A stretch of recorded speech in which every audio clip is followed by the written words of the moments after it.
I would like to call this regular meeting of the Board of Education to order. The next regular Board of Education meeting will be held on Tuesday, January 9th at 7:30 p.m. in the board meeting room.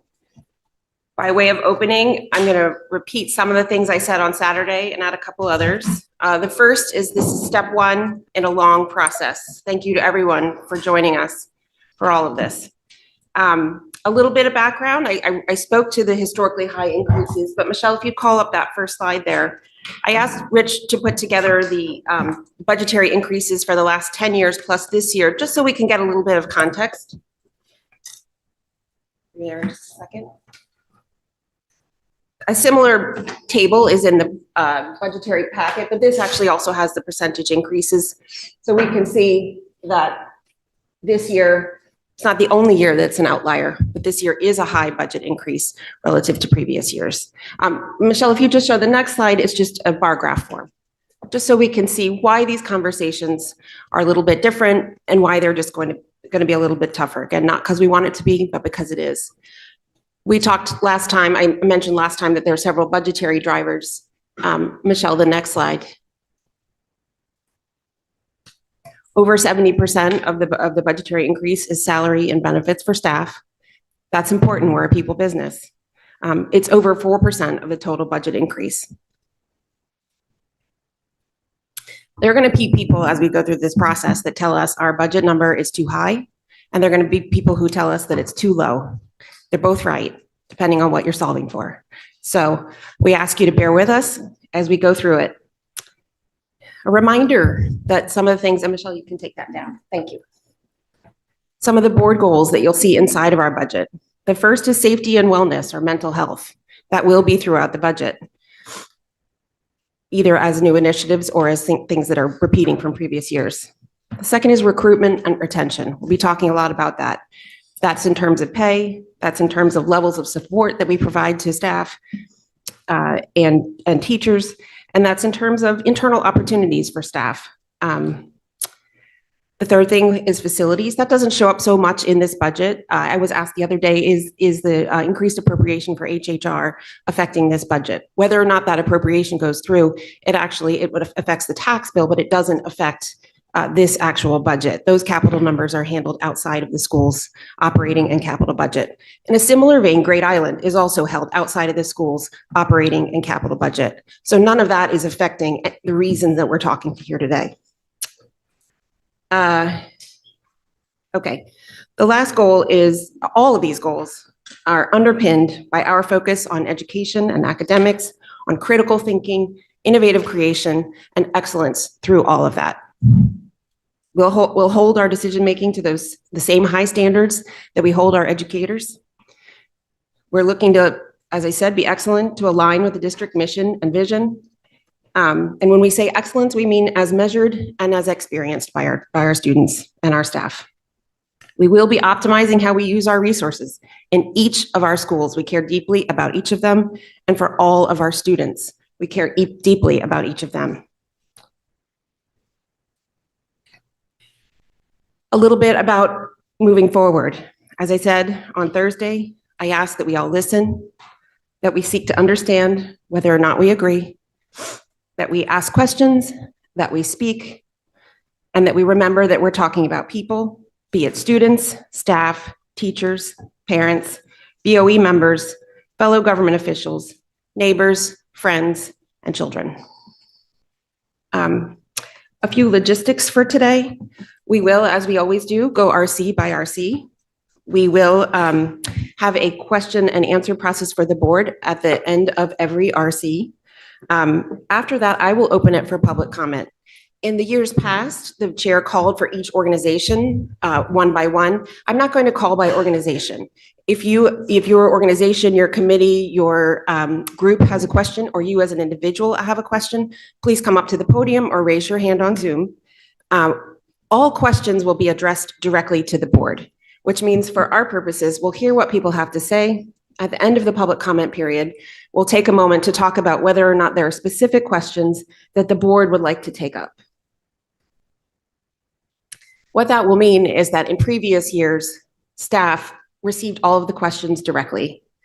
So there were a set of questions from the board, a set of questions from the public and their various entities. I feel it's very important that the board do its work. It is our job to contemplate this budget and make decisions about this budget and to direct the administration to focus on what we consider to be the budgetary priorities or the priorities for our decision making. If there are questions, you may find that there are questions that don't fall inside, that the board does not choose to take up, either because they've decided it's not relevant to the budget, or perhaps it's something we don't understand the implications of. Feel free to continue to ask us at other points in time. There'll be plenty of times to interact with the public throughout this. If we, as a board, find that there's an item that tonight or another night is already bigger than just an easy question and answer session, we can certainly pull that out for a separate meeting topic. Alan, are we doing scheduling on Tuesday? Scheduling's already been asked for on Thursday night. Do we have a date for that? Is that on Tuesday? Yes. Good morning. That is on the Tuesday agenda, yes. Okay, thank you. When you say scheduling, just it's the middle school schedule Yes, the Correct. elementary and middle school, yes. and the staffing around. Yes, elementary and middle school staffing, that scheduling analysis that was done as an input to this board, it's in the appendix of this board budget book, will be in a specific agenda item on Tuesday night. Doesn't mean hold your questions tonight. We might have questions that would inform the discussion, but the majority of the pushing and pulling discussion will happen, I would recommend happen on Tuesday, this coming Tuesday. There may be other items that we feel have that level of import and we want to pull out. Our next meeting is next Tuesday. We do technically have a week off the following week. Again, if we find there are too many things that require a bit more discussion, we have the opportunity to potentially schedule a special meeting before our meeting on the 23rd, which is AdCut night. Okay. Any questions or anything else anybody else wants to add? I know Alan has a few things he wants to say before we turn to RC1. But... Well, good morning. First of all, thank you to those of you who are here in person this morning. We very much appreciate that. To our administration who are online, to those who are participating online, and also a big shout out to our board members for dedicating this whole day to this particular process.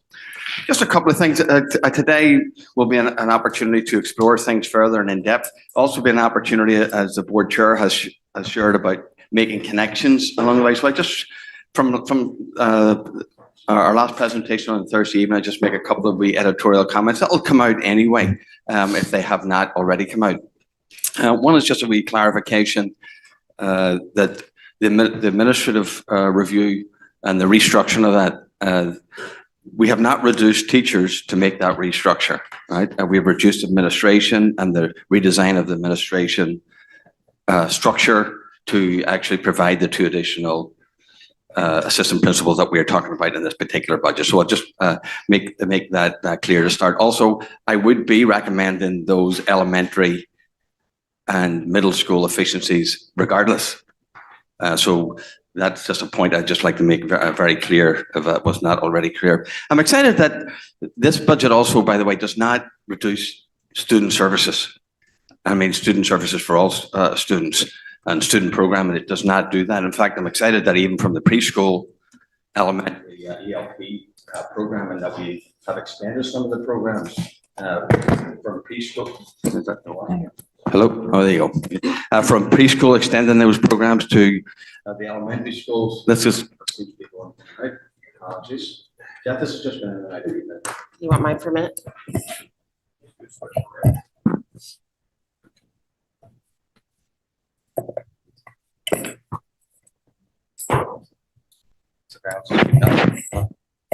Yeah, I'll just talk over you, okay? All right.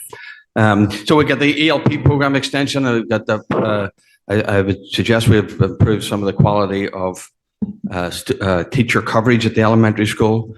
There is a focus in this budget on the middle school. I have shared that at different times throughout the year, from culture, climate, student needs, the interventions for students, special education for students, mental health. And mental health, again, I've been a wee bit repetitive by this. I'll probably say it one more time today in terms of the grant that we're looking for Team Talk there. I want to thank the Community Fund because they are actually looking at our $90,000 grant for that.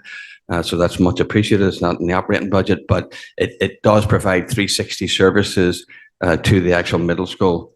And also to our high school, where I think the same things applies in terms of the need for another administrator in terms of the assistant principal at the high school. I'd also say here for special education services, I believe that this provides better special education services K through 12 and more coherent and inclusive processes K through 12.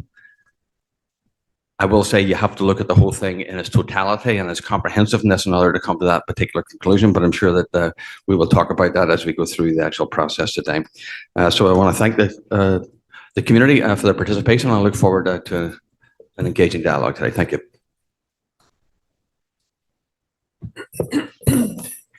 And we can lead off with our Mrs. Dunn. Mrs. Dunn, are you online?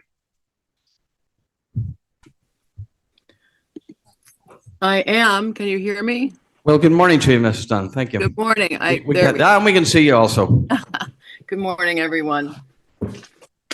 Thank you. And I'd like to start by thanking the Board of Education and our parents and our community for their ongoing support of Darien High School and the budget allocations that allow us to do the most important work there is, in my view.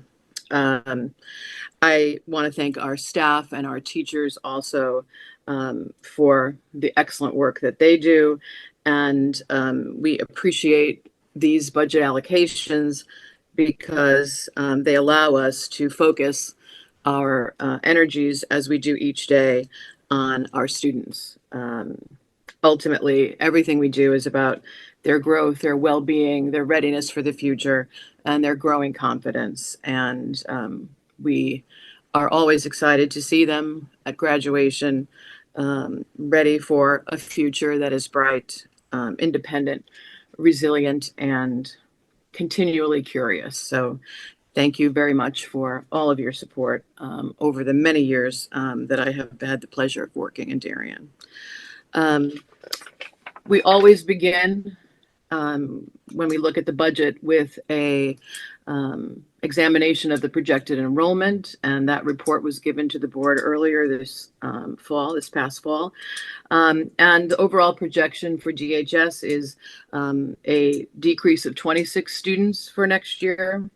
It is the result of a smaller population, slightly in grades 9 and 10 projected, and a corresponding slight increase in grades 11 and 12. These changes distributed over disciplines and over grades will be accommodated by the current teaching FTE at the high school without any requests in that area. On the personnel side of the budget, you'll note an increase of $6,716 in account 101003, and that is our clubs and councils account. This increase is due to the contractual increase in the DAA contract and supports our students in their extracurricular programming, crossing a wide array of interests and passions. It's a very, very important part of the personalization of Darien High School. You know, when we are at over 1,400 students, clubs and activities and councils are such an important part of the well-being of our students, the joy of our students, and we celebrate that work each year and enjoy it with our students. So we thank you for that potential increase. The second change in the personnel side of the budget is, as Dr. Adley has spoken about this morning and Thursday night, is the addition of an assistant principal at Darien High School. And this addition is designed to support students, teachers, and our families as well. I've listed many of the major responsibilities of assistant principals here on your narrative for the high school. But if you take a look at those and consider them, they really fall into three major buckets of responsibility. First and most important is to respond to the needs of our students, Those are academic needs, emotional needs, behavioral needs, substance use needs, and also celebrating the successes and the joys and the improvements and growth and development of our young people who we have the privilege of working with over 4 years and watching change immensely from ninth grade to 12th grade. And so that is a major bucket, of course, of our responsibilities. They also share in the instructional leadership responsibilities, supporting our faculty and staff in teaching and learning and setting the vision for the school. And really the third major bucket I would describe is the school climate and the safety of all and the daily operation and functioning of a well-run building. Over the last few years, it's clear to all of us and many of the conversations we've had that the needs of our students, academic and emotional and social, have been increasing and becoming more complex, increasing the needs for interventions, communication, and partnership with our families, our faculty, and continuing support that is ongoing. Under the umbrella of responding to the needs of our students, one significant role that our assistant principals play is as chair of the planning and placement team meetings. Our assistant principals are committed to this work and value the relationships deeply they have with their students and families in this role. As the demands in this arena have increased over the last few years, we have internally had many discussions about models that could support the distribution of these meetings. And we, in those conversations, I can tell you with all the assistant principals that have held these roles, they have expressed to me their commitment to the growth of the students and their desire to remain in that role. They do not want to step away from that role because they value it so much. And they see this role not as being the simple manager or administrator of a meeting. To them, they are, and as we value it, dedicated partners within the team of support for our students. To give you a frame of reference, this year to date, our APs at the high school have chaired 281 PPT meetings over a span of 82 school days. As I said, we believe in this model. We believe we have the right people in place in these very, very important meetings in supporting our students, sometimes in ways that are emergent and responsive. And so setting up a meeting that may not have been planned in order to be responsive to the needs as soon as possible. But we believe in our study of this that it is not sustainable for this role. And we are seeking through this position a remedy that would allow the assistant principals to share over 4 positions this responsibility and distribute the meetings in a way that would allow for the other buckets to get the focus that we also need to have in those areas. Additionally, I would add that assistant principals take on special projects and assignments within the building. So one assistant principal will work on the master schedule. One assistant principal will lead committee work. Another assistant principal works directly with student government and student life. Aside from the things that we all share in common, those specific areas are areas of expertise for them. I would also add that the 4th assistant principal would take on an area similar to those and would recommend that that area would be in support of testing done at the high school. As you know, through many of our presentations over the last few years, testing has dramatically increased. We, for example, administered 1,260 AP exams last May, and the Director of Guidance facilitates both all of those tests, as well as the SAT school day and the PSAT in the fall, and the NGSS next generation science testing. So I would foresee this assistant principal adding support to the Director of Guidance, so that the Director of Guidance also has a more reasonable load in terms of being able to do her work that's so important with our support staff. Ultimately, the addition of an assistant principal will create, in my view, more balance between those three areas of focus. All students will feel the support and focus of an administrative team that's responsive to their needs, celebrating their successes, and supporting their growth over 4 years at DHS. Our teachers and staff will have increased opportunity to interact with the administrative team in important teaching and learning conversations and supporting instruction in our classrooms. And all will benefit from the improved climate that will be the result of that greater accessibility, interaction, and the administrative team, both during the school day and in celebration of the work that gets done outside of the school day through our extracurricular activities that are so integral to being a school community and a Blue Wave family.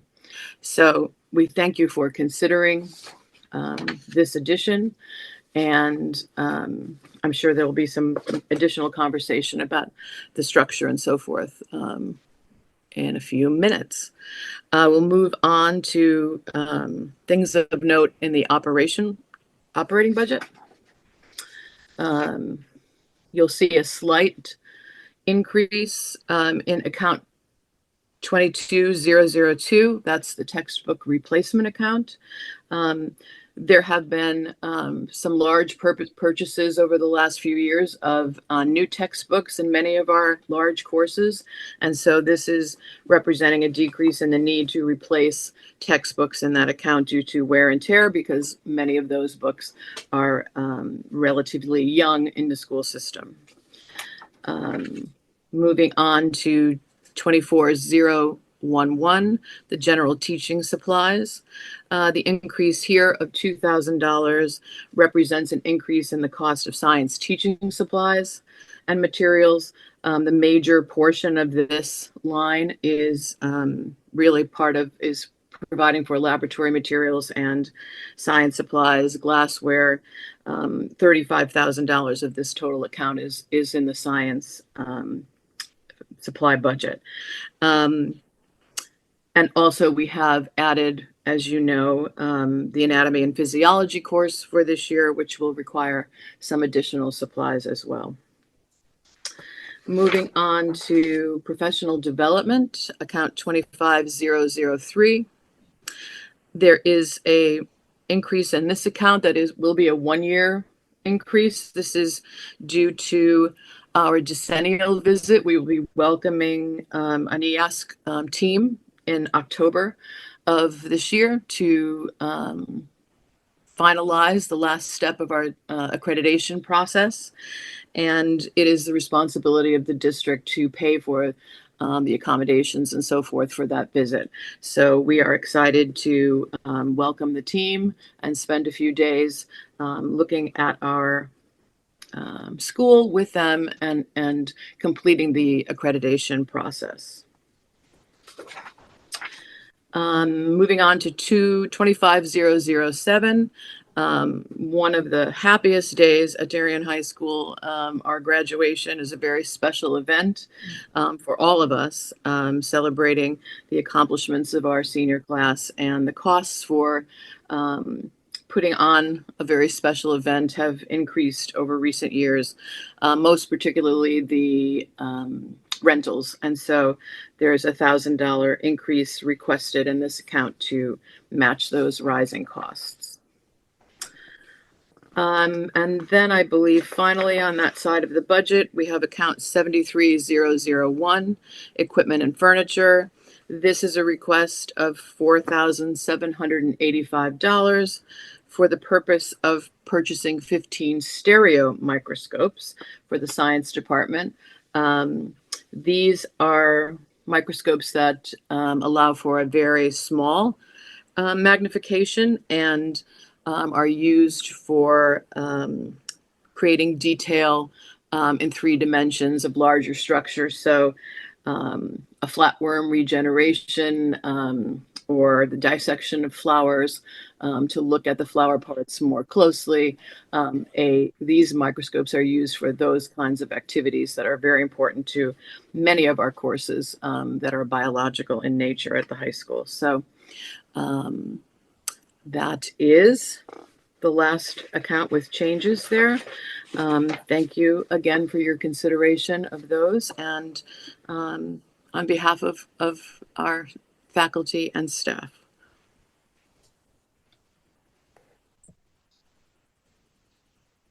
Thank you very much, Ellen. With that, I will, unless Alan, you want to add anything, I'll open it to board questions and comments. Do you have any questions or comments? I think we have to talk about the assistant principal potential ad. Okay. I would love to know what other structures you have thought about and why you think this one would best support the students. I mean, you've said, you've laid out why you think it best supports, but there's some districts that have a dean of student life or something like that. And why is this better? And is your thought process that since there would be now 4 APs, would 1 AP stay with each grade and grow with them, or would they be still alphabetically split? Both excellent questions. Thanks, Sarah. There are lots of different models, of course, that are used across our many districts. And a dean of student life is certainly something that we have talked about and I have discussed and over the last few years, discussed often with Dr. Adley. So there's value in that. That person, of course, would not be an administrator. Typically, a dean of student life would be a teacher leader position, which has tremendous value as well. So it's not that we would reject that, but focusing on the administration of PPTs, that model would not change that distribution of work for sure. However, a dean of student life could answer some of the other demands of those buckets, right? So it is another model, but I think that has to be taken, that's personally for me in my building. I think that also has to be taken into account with the full restructuring that Dr. Adley is talking about, right? So I think if we were going to move toward a different model, we'd have to look at the whole, I would assume he would say now, we'd have to look at the whole restructuring, not just the one element at DHS. But certainly that is something that some schools use to try to support the building administrative team in their structure, for sure. Getting back to the second question, that's an interesting discussion that we have had in these early stages, and I believe that we've landed on the idea that that our assistant principals would stay with their students and their families, not necessarily by grade level, but by alphabet, because working with families over time, there are often multiple children in a family. And so they get to know families, they get to know the interaction with parents, they're able to support the entire family, and that model works for our guidance support staff as well. And so the partnership between our assistant principals and the guidance staff is essential for all students, not just for our students with IEPs. So I believe we'd continue with that alignment and break the alphabet up differently. Sure. Add to that. Thank you, Alan. Much appreciated, sir. And I'm very happy at this point just to jump into that particular discussion, because you did bring up the idea of a dean of students. And deference to Alan, who's been very respectful, right? By the way, some years ago, a couple of years ago, we had a visitor to the school, consultant visitor to the school. He was working with staff and so on. So one of the things he said was that this staff, our staff collectively, both our teachers and our administration, are raging with confidence and competency. And that has resonated with me the whole way along, because there's nothing that our administrators do that they don't do with excellence, dedication, thoroughness.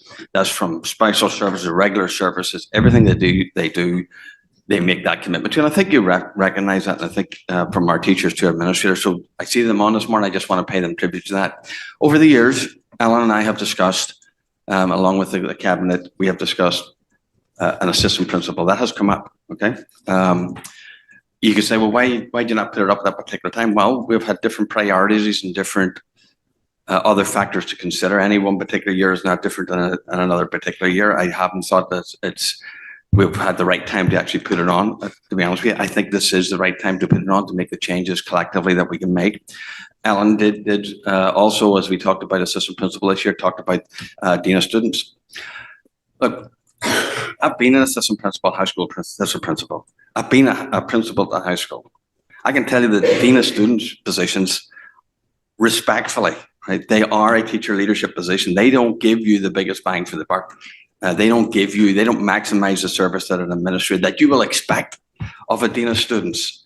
It will not address what we are trying to address through the full reorganization of the administration just there. If we're going to do it, we'll do it right. These people, look, I'll just speak, they may not like what I have to say, but I'll just share. They need to be out more working with their staff, working with their children, working with their families. And it's not because they don't want to do it all, and they do it, but I'll just say professionally, you need a bigger presence in the middle school and high school. I'll just share that is my professional judgment in this. Ellen was very respectful again and courteous about, yes, I did ask for a dean of students as we had the discussion. I just feel collectively our administration also just feels that if we're going to do this, we're going to do it right. And there is a need at that middle school and there's a need at that high school to support your administrative staff. Our board also had a goal in negotiations. I very respectful of our board, of our support for our administration. And one of those goals was to address the quality of work and also work-life balance type thing. But this is to support all our students and all our families and all our staff.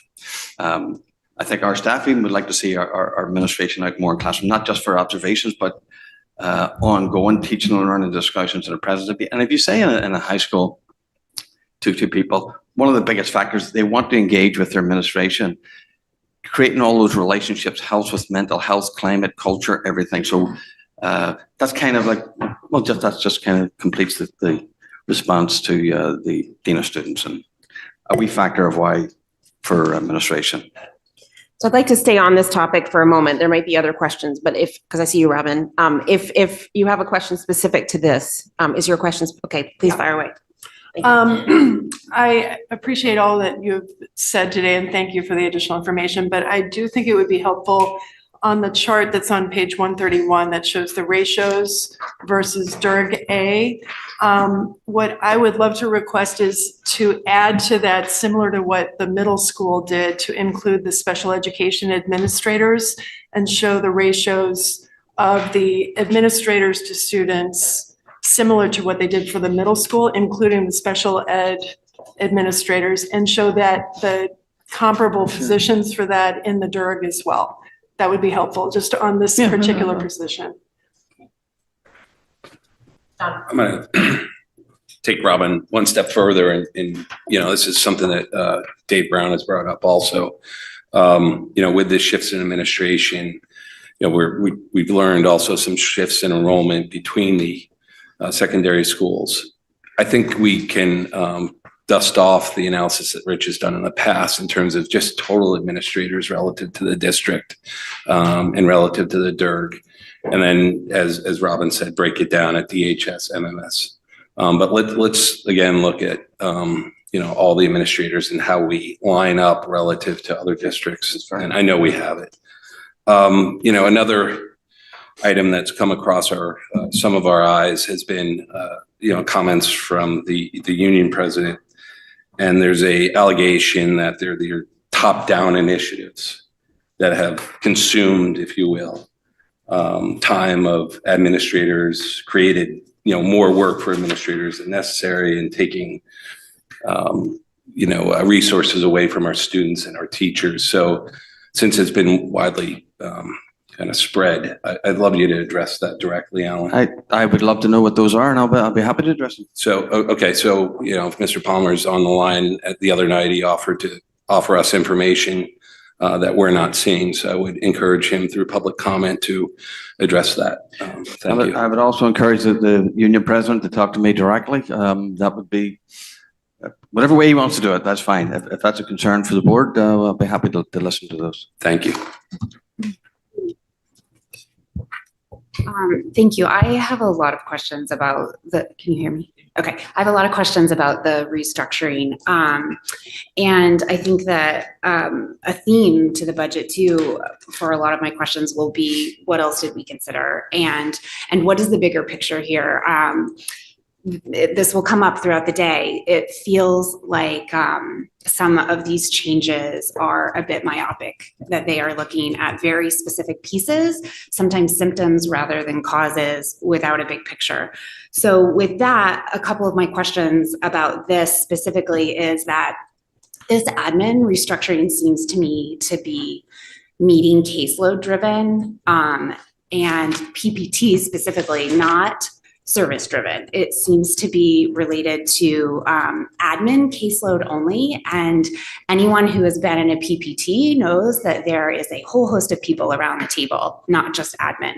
So I'm curious how we are only looking at admin PPT load, and we are not looking at the load of PPTs on guidance counselors. There are less guidance counselors than there are admin. How can we not talk about the teacher caseload if we have more?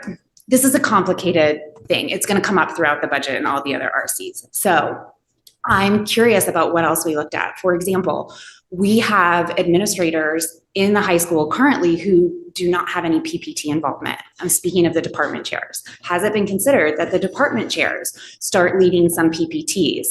Currently, we have 5. This budget reduces it to 4, but even if it were only to be 4, which is another question I'll come back to, even if we were to reduce it to 4, that's 4 people that could be leading PPTs across both the high school and the middle school.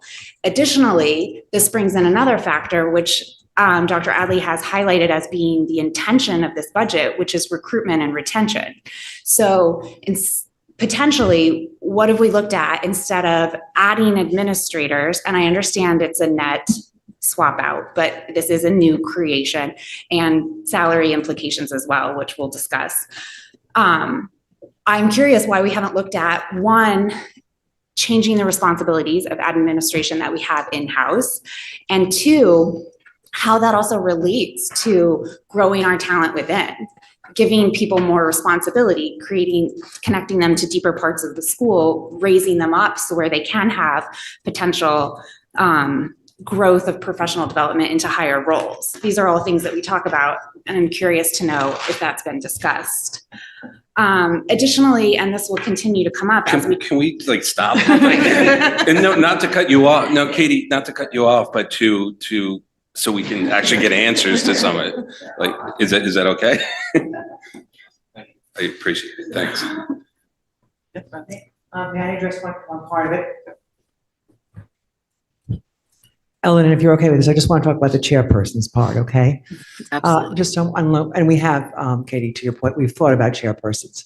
And the reason we didn't choose that as a model is because the way that the assistant principals loop with those children for 4 years with our students, they have 4 years of continuity of supporting them through PPTs. A chairperson may know that child for 1 year. They may have, they may not know that child as they go through the 4 years consecutively. So that was why it didn't have the same value added piece in terms of the structure. But typically, just like a case manager or something like at an elementary school, typically you could choose to assign certain cases to each department chair. It wouldn't have to be a change that happens every year. And we thought of that. And that does have, believe me, we sat down and thought about it and said, would this have the same value added piece? But for the same reason, I'm thinking of conversations that we've had with assistant principals at PPTs we've shared with, is not only do they work with the other 7 or 8 teachers that this student has involved in their school life, but they do it over 4 years and they do it with the family. So it has a different breadth and depth to it. It's not that that wouldn't offer some relief, but it doesn't have the same breadth and depth. And that's why we chose the notion of APs versus department chairs. I think, again, to complete just sort of that thought process, it's not we haven't had the discussions either, and even during negotiations and so on. And we probably will do this as we move through to combine both of your comments about talent development. We'll want to give them the experience of that, because when they come through the process, one of the things that they don't have is actually special education experience administratively at that level. So I don't think it's going to actually preclude them having some of those experiences, but we're just not there yet to make like that to be an integral, like a fundamental change. But the idea of like professional growth opportunities and learning opportunities to do that, I think that there's room for some of that.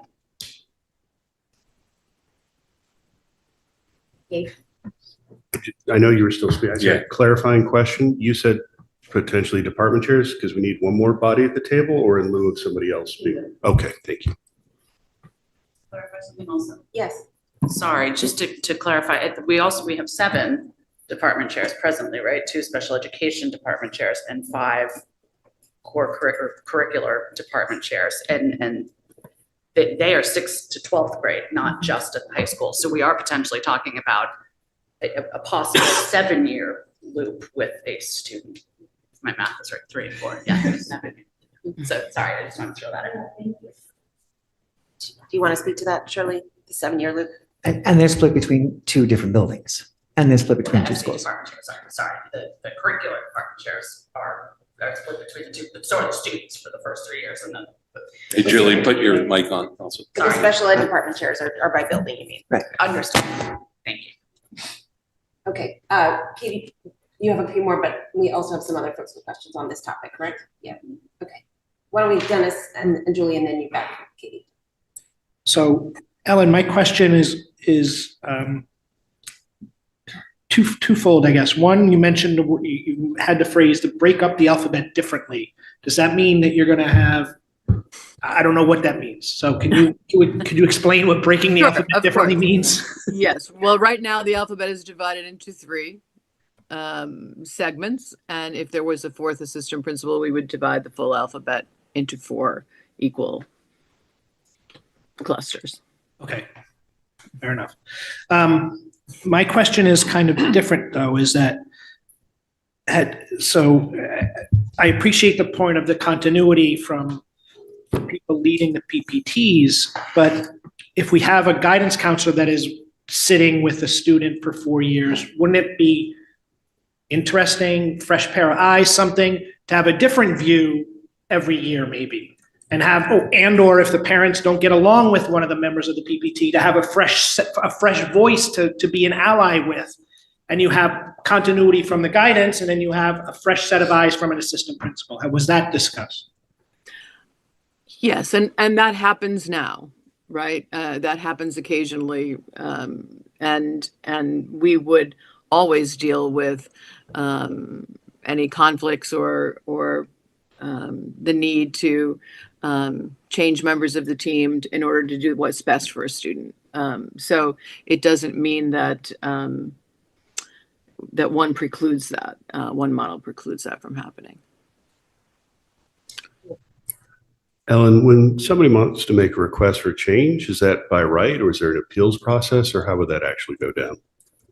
It depends on what part of the change, Dave, it would apply to. So if it was a change for the school administrator, then that would be made to me. If it was a change for the school counselor, it would be made to Kathy Oster and so forth. It depends on the team. Right. I guess I was thinking of Dennis's scenario where there's just not a good fit between admin and family, and so how that would occur. Thank you. You're welcome. Julie? So continuing in sort of the same vein, kind of broader than just the high school, on the administrative restructuring. So I understand that from a head count standpoint, we're at a net zero, but I think from a dollar standpoint, we are not. So I would love an understanding as we move through the process of what the dollar changes are with this administrative proposal. So it's a reduction overall in dollars as well. Okay. So that's highlighted in the chart that's shown in the superintendent's narrative where it says leadership restructuring. Okay, so should I have that there? Okay. What Then, page is that, Rich? Please. Because we're all gonna wanna go look.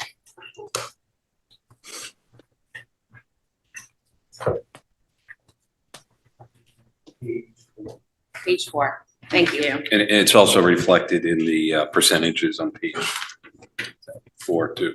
Oh, you're saying percentages, not dollars? So it's a minus 0.02%. So it's not a significant dollar amount, but Okay. it's essentially, It's that direction versus that direction, which is helpful. I'm sorry, how much is it? around 67,000. 60 to 70,000. Okay, thank you. And then similarly, and Ellen, you spoke to this morning, so appreciate that. The other piece I'm trying to assess through this whole process is what this restructuring does to improve the service and experience we provide to students and staff, obviously. So that's sort of the grayer area. So that's a question that I'll be looking to answer as we work through all of this. The other question, it's kind of where Katie was going, but I want to understand better what we've looked at other than manipulating headcount, because it does seem that that's the answer we're going to here across the board. And I feel like this is a refrain we hear again and again, that we have so many meetings, we have so many PPTs, we have only so many hours in the day, and so we have to add people. And I know we're a people business, and I'm not trying to be too simplified in this, but are we looking at, do we have too many committees? Do we have too many initiatives? Do we have too many people on committees? Are there other efficiencies we should be looking for to free up time and resources so that we can be deploying things the best way we can? And so I want to hear more about that as we work through all of this, please. Ellen or Alan, do you have a preliminary answer to that? Though I think it will take some time to develop something more comprehensive. Yeah, I do think at times the bottom line is that, and I don't think for a second that you're thinking this, Julie, that there are attending meetings that are not worthwhile or otherwise. It's part of their contractual obligations and responsibilities for the meetings that they actually are servicing. So again, what those, to use your phrase, like a top-down initiatives are and so on, I'm happy to discuss those. Many of those, well, it depends what they are. I don't want to collectively put them all together and say that they're either through the strategic plan, the board goals, or collective things that we want done or need to get done either at the building level or at the district level. So I'd be happy to look at what those are thoughtfully.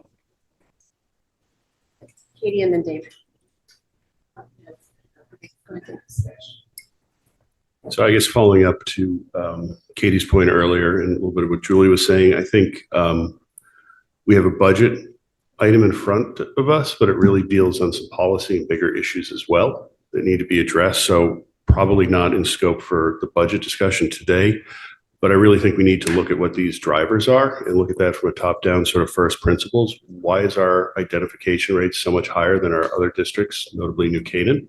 What's driving that? What are the decision matrices that drive that? What's state mandated? What is our policy versus say what the other towns in the DIRG do?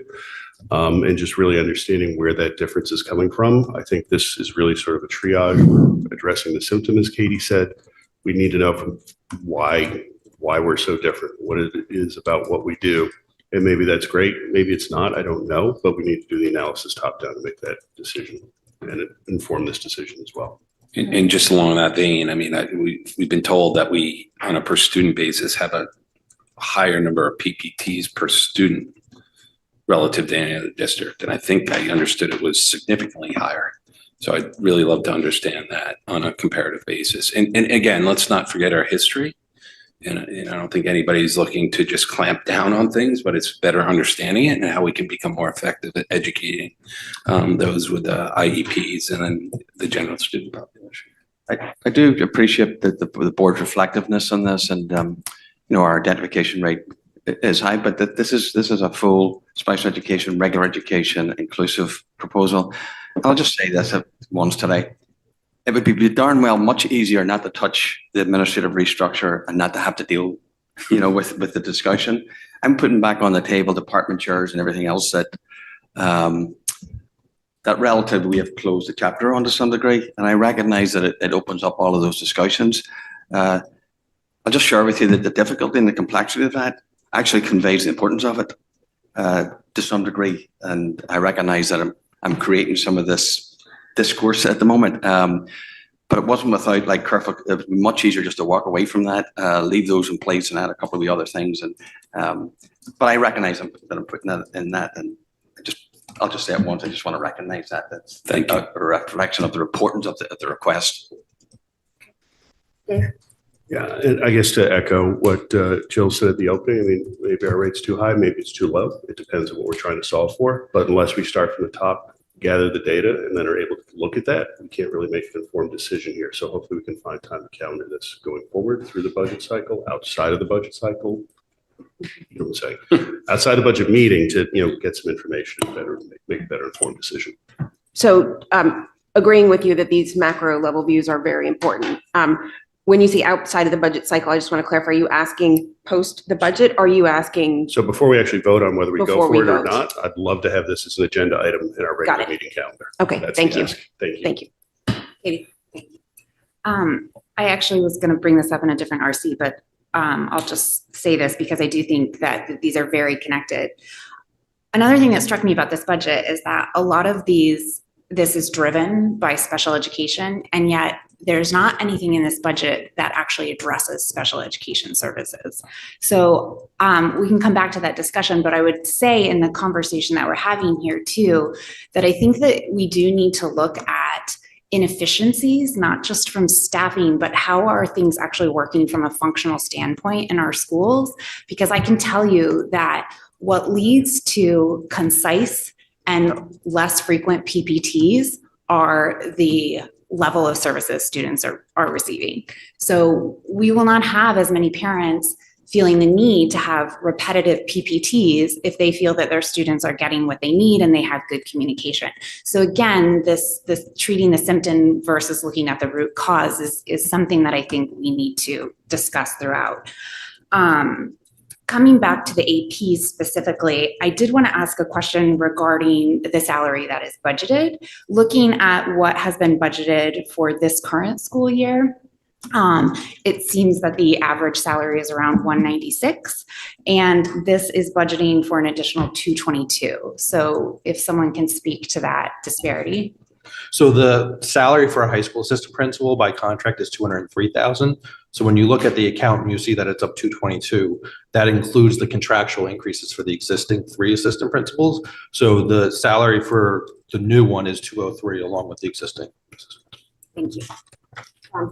Katie, I just want to clarify, there's 2.33 percentage points in this increase related to special education. So you said there's no real, we're not talking about What did you it. mean? Yeah, what did you mean by that? So what I think it's probably better in other RCs, but I don't see material changes in here to address increasing student need. I don't see addition of special education teachers. I see the focus of this budget as being the reduction of PPT load for administrators. That was my big takeaway from this budget. So if I could just make a wee edit, and I won't necessarily turn it over to Shirley, this budget is not just driven by special education. I'll be very clear about that. And the services that we are providing for this coming year in this budget, I believe are better coherently developed. I don't think that they're mutually exclusive. Same way as I talk to teachers, I don't think it's mutually exclusive that if you reduce a special education service member in some capacity, that means that our services, just the same way as you say, if you add it, doesn't mean to say it's going to make it better. If you make a reduction somewhere, I don't think it automatically is mutually exclusive. That means it's less of a service. I actually think that the services that you're providing, I'll just say for the budget that we have, that's before us, provides better services, coherent services for all students, a more inclusive process for all students. When you look at all the parts and all the components that have been added, including the assistant principals who will be participating in that particular process. David and then John. So just following up on Katie's question, one of the things, and Rich, I'm just tipping off this is coming, not today, but following up on John's question about sort of looking at a top-down where we are in administrators. One of the things in this budget is the way it's divided by RC. There were a lot of actual functions that seem redundant, divided amongst RCs. So at some point, as we go through this, and I'll have a more informed question after today's work, but we're going to want to see like, why is technology spread across 8 different RCs, and how does that look top down for technology, and what's going on for special ed services as that's divided through different RCs, and really get our arms around that from a different view than just RC by RC, but comprehensive into the service being provided. John? I'm just going to put a preamble. I think what we see in the first RC is some of the overriding themes Yes, get injected in the yes, discussion. right. Jill and I discussed maybe carving out like a moment where we could all each have a missive. Maybe we'll do that next year in terms of kind of the overall top-down view. But, you know, one of the top-down views that you first see is personnel increases in the, like page 133 of a 4.53 proposed increase in personnel. And I just wanted to take the opportunity to call out, you know, this is by design based on what's been reflected on in terms of retention and recruitment. You know, the teacher's contract was implemented, this is the first year. Correct. So this budget will be the second year. The second, yeah, I'm sorry. So it was this first current year and this second budget year. So you're seeing that reflected throughout. Now, granted, middle school has a proposed cut in headcount, so that's being hit. But you're going to see like a 4% number, high threes throughout this, correct? So and I just, based on some comments that were made the other evening, everybody acknowledged, both sides of that contract negotiation, that this was, recognizing the gold standard for the level of education that we give in this town, as well as how much we appreciate it as a board and as a community. So I just want that to sink in as we go through each RC, that the big driver of this is personnel, but that is by design. So I know, oh, sure, go ahead, Charlie. I just, and certainly when we get to RC 24, I'll elaborate more on it. But if I may just respond to Katie's question, just in general, the board has over the years made it very clear to tell you what we need. So I want you to know that we are not hesitant to ask what we need. Actually, when I look at it as Katie's was speaking, I realize over the last several years, we've asked for an additional, well, as recently last year, an additional special education teacher and 2 SLPs. Over the last several years, we've asked for an additional 8 school psychologists, just to give you an idea, and came to the board and said, we need that. We've asked for an additional last year 2 SLPs because we need it, and our programs, again, warranted based on student need. So I do want you to know with confidence, we come with what's based on student need when we ask for personnel. We will not hesitate to do that. Just recently, we came and asked for a 0.4 to help remedy some of the missed sessions. We will not hesitate to ask for more staffing when it's indicated, and we've also asked for 5 assistant principals over the last several years to support the elementary program. So I want you to know we're not hesitant to ask for that. We respect and appreciate the generosity of the board when we come to you. So know that we have considered programming and staffing needs based on our current cohort of students. All right. So there is clearly a need to have a large discussion about this topic. We can continue to fire away a few sort of guiding questions, but I guess I would say it looks like we're probably going to need a special meeting in between now and so we'll have our meeting on the 9th. We'll be talking about scheduling that night. I think it's going to be a big enough discussion in combination with SRBI, because that's a large component of, in particular, the middle school solution, which is critical. So hopefully people are available one night the following week. And I think what we'll do during the day is identify which topics to discuss. I would like to propose the 17th because I have to be at the Board of Finance on the 16th. So anyway, we can talk about that offline. But I would say that what we're asking for overall is an understanding of how we relate from an overall administrative perspective to the DIRG.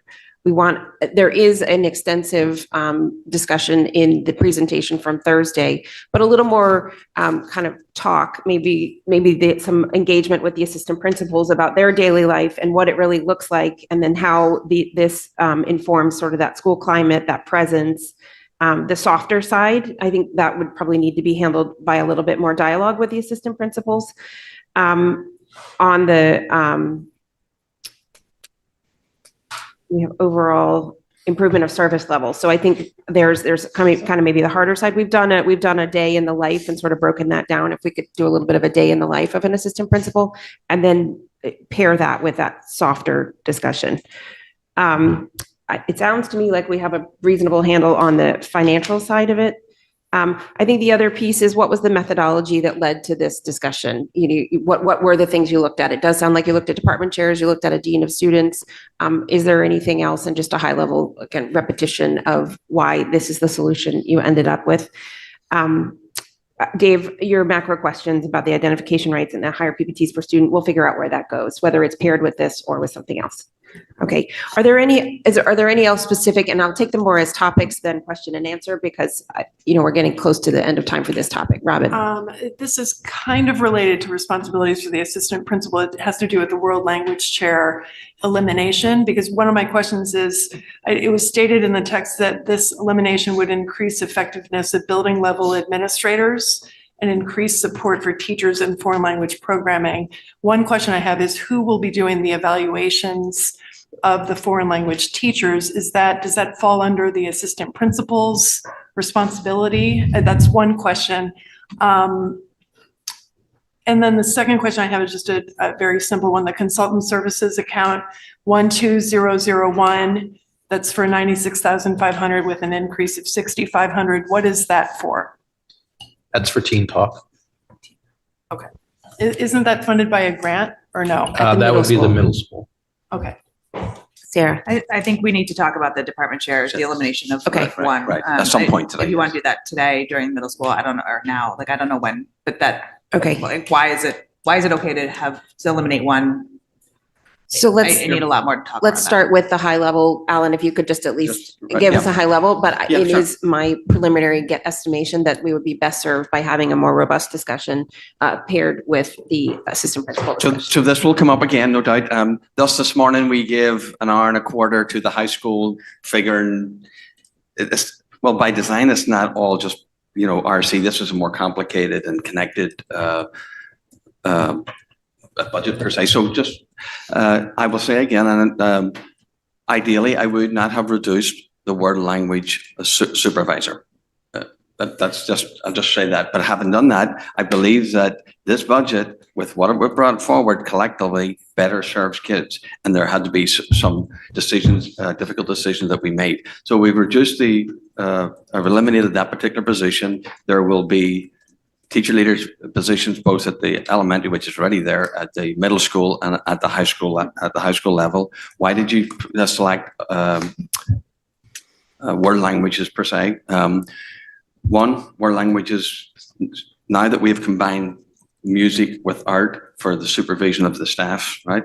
World language is the smallest number of employees in their particular area in terms of staff members. They have less staff members than when we put music and art together, and then all the rest of the other disciplines.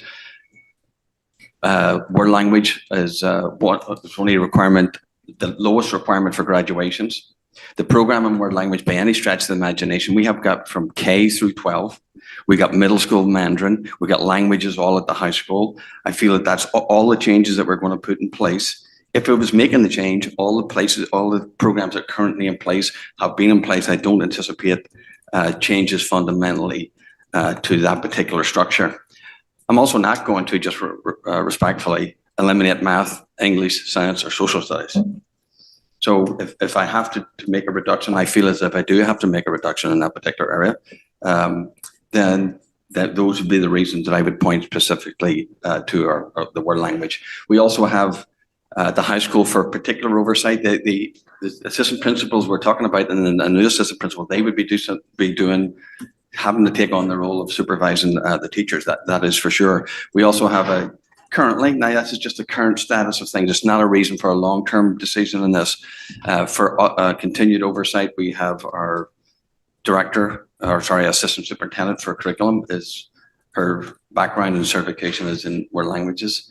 The middle school principal, her certification as a teacher is in world language. So we also currently have another level of expertise that can be brought to the table. But the basic answer is yes, the assistant principals will be doing the supervision, and those are the reasons for world language. Okay. I think I would like to also know, 'cause my biggest concern is student facing. How would the student, how does the student experience change without the world language department chair? So we'll leave that one for Yeah. further, if you don't Yeah. mind. Thanks. Julie? Thank you.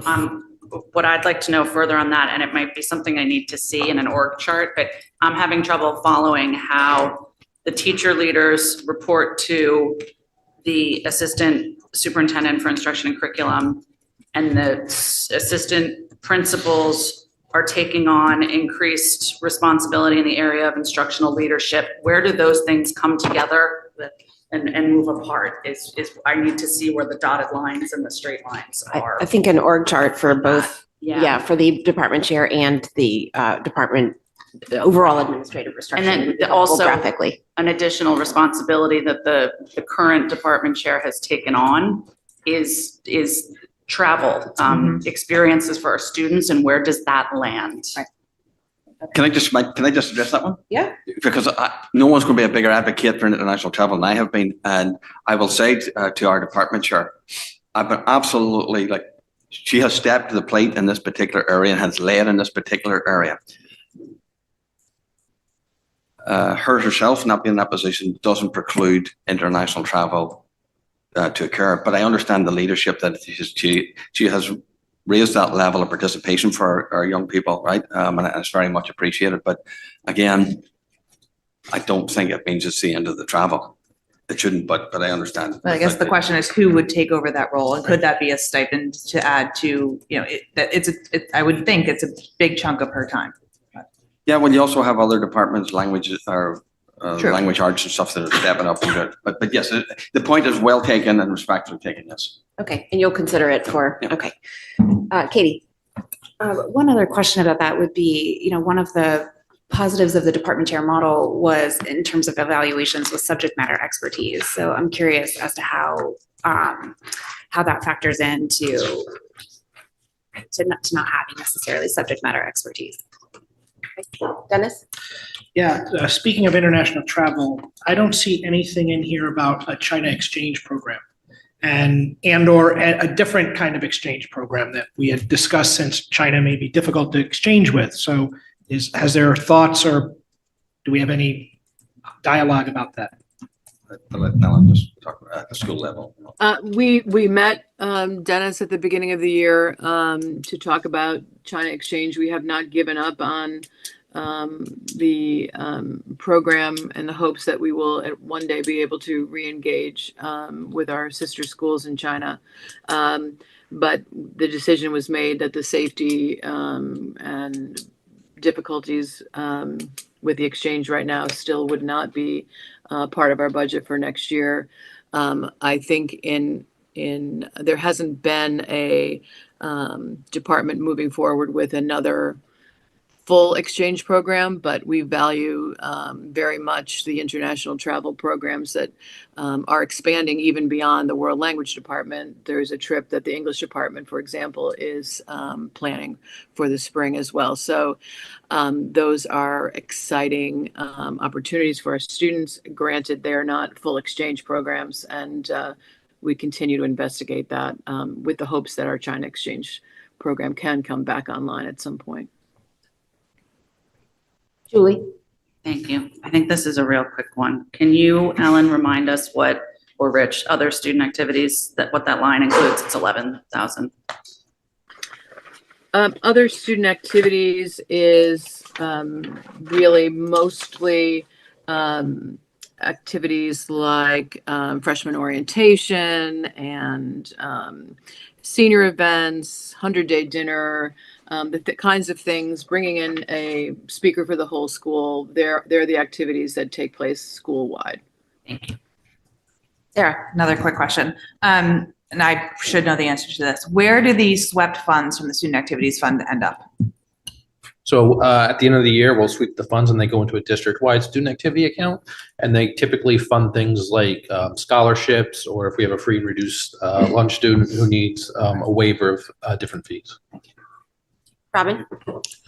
Just following up on that, and this is a little bit getting into the clubs and activities And I don't even know when we would discuss that since it's the object detail, but it would be very helpful to see a breakdown, not just by school, but similar to what you had done with each of the clubs in terms of what they're paying in stipends and programs, et cetera, and what falls into the 24-25 budget, just so that we can see what clubs are being paid for versus not. And then the second question has to do with student activity fund, because I understand that the policy generally is that it is swept each year, but I noticed that, for instance, for sailing, they're able to build up a reserve so they can purchase boats every 7 or 8 years.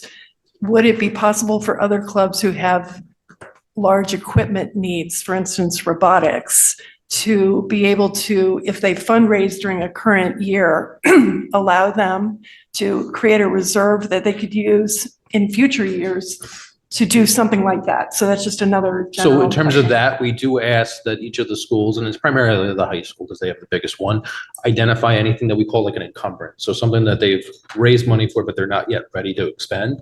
And so those balances will carry over. Sailing is a little different where it carries over for a much longer period of time, but they do have the ability to essentially encumber funds to hold that for a future purchase if there's a specific identified purchase. Rich, can you answer the clubs and councils for Tuesday, or would that need to go to a subsequent meeting? We can answer for Tuesday. So we have the list of all the individual clubs and the individual advisor payments within the club. So that's easy. Thank you. Dave? Two quick follow-ups on the heel of Robin's question. One, do we have any sort of attendance or tracking? If I have 50 kids sign up for a club or council in September, how many are there in May?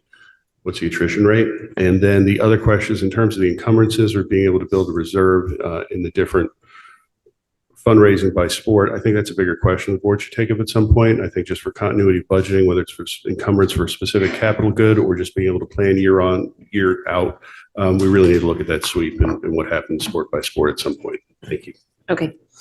Ellen, can you answer his first question, please? Sure. As you know, the policy that we followed is that our club advisors are not paid in the first 2 years of a club's initiation. And by the third year, and when we are moving forward with a stipend, we are enjoying a pretty robust group of students that are participating in that club. Should that group of students graduate and move on and the interest changes, that club goes away, and there are always other clubs that are being born within that process over 4 years. So as a club is active, there are attendance reports that are given to the assistant principal as well over the course of the year. And clubs are, as I said, will be eliminated because of interest. And then there are always students applying for new clubs and new interests that. Would it be possible to share out that attendance tracking report? Sure. Thank you. We have that for Tuesday? I believe we could. Thank you. Julie? Thanks. Just to follow up on Sarah's question, Rich, where would that be in here, the swept funds, the district? So it's not. So student activities can't be part of an operating budget. Okay. So they are separate accounts that we have for each of the schools. And they have individual accounts that we use My School Bucks for. And then we have that district account. Okay, so the clubs and councils, So what you see here for clubs and councils are strictly the advisor payments. okay, that's- it doesn't track any of the like chorus students paid their So money that's- through whatever to go on their trip to So Orlando. that's tracked in the student activity accounts through My School Bucks. And it won't be in here. So Sarah will take a note that a student, and John and Alan, a student activity account discussion, I'd say post the budget period, we'll put on the agenda. Okay. Just to follow up on something that Ellen said, and I've never, ever understood this, and I would love to understand the rationale. Why does a teacher not get paid until year 3 when they're putting their time into clubs and councils? I wish that I That's- could answer that question, Sarah. I would love for a teacher to be paid right away. So if that's what, it's part of, I would say it's part of the dedication of our staff. And Yeah, I mean, it doesn't make sense to me, but if you can explain to me. So it's very common for teachers in other districts other than Darien to volunteer at least for 1 year so that we can prove that there's sufficient enrollment and interest. Darien is 2 years, and during negotiations, there was discussion about, the fairness of that. The problem is all the people who volunteered for 2 years are looking at why are people now going to get paid after 1 year? And, 2 years just gives us more of a track record as well. But I understand the appearance, but it's not uncommon. Robin? This is kind of a follow-up on that. So again, with the robotics program, which was funded by a grant for the first 2 years where they were paid, but now as we'll see in the tech ed RC, is a part of an extracurricular program to promote STEM. And I guess that's one of my questions. Are we paying advisory fees, continued basis fees? That's a K through 12 program. So that's part of the reason I wanted to see detail. Okay, and that'll be answered in your, go ahead. So for robotics, the advisor fees are paid in the board's budget just like they are for everything else. The one thing that's in the board's budget that you don't see for like other clubs is that $30,000 of supplies that's in tech ed. Thank you. Okay. Dennis, then John? Yeah, I think Dave first off, I just want to make two comments. One, Kate, thanks for joining with your kids. That's really adorable. Second, Katie, I loved your myopic point. I think that's an overriding theme of the day. And third, I think Mr. Brown touched on this, but I'm not sure. What I don't understand in this is why we have the APs, which again, to Katie's point, I think is partly driven by special education in RC1, but psychology interns, which are going to serve general education in RC 24. I don't understand why we put people in certain places and others in other places. We talked about that a few years ago, moving the psychologist around, and we decided not to, but it's been a point that's been raised on and off through the years. So we certainly have the right as a board to move that line item to a different RC. So Robin. just one question on that. In terms of the org chart that has been requested, I think it would be helpful to also see where the psychologists and the psychologist interns report into.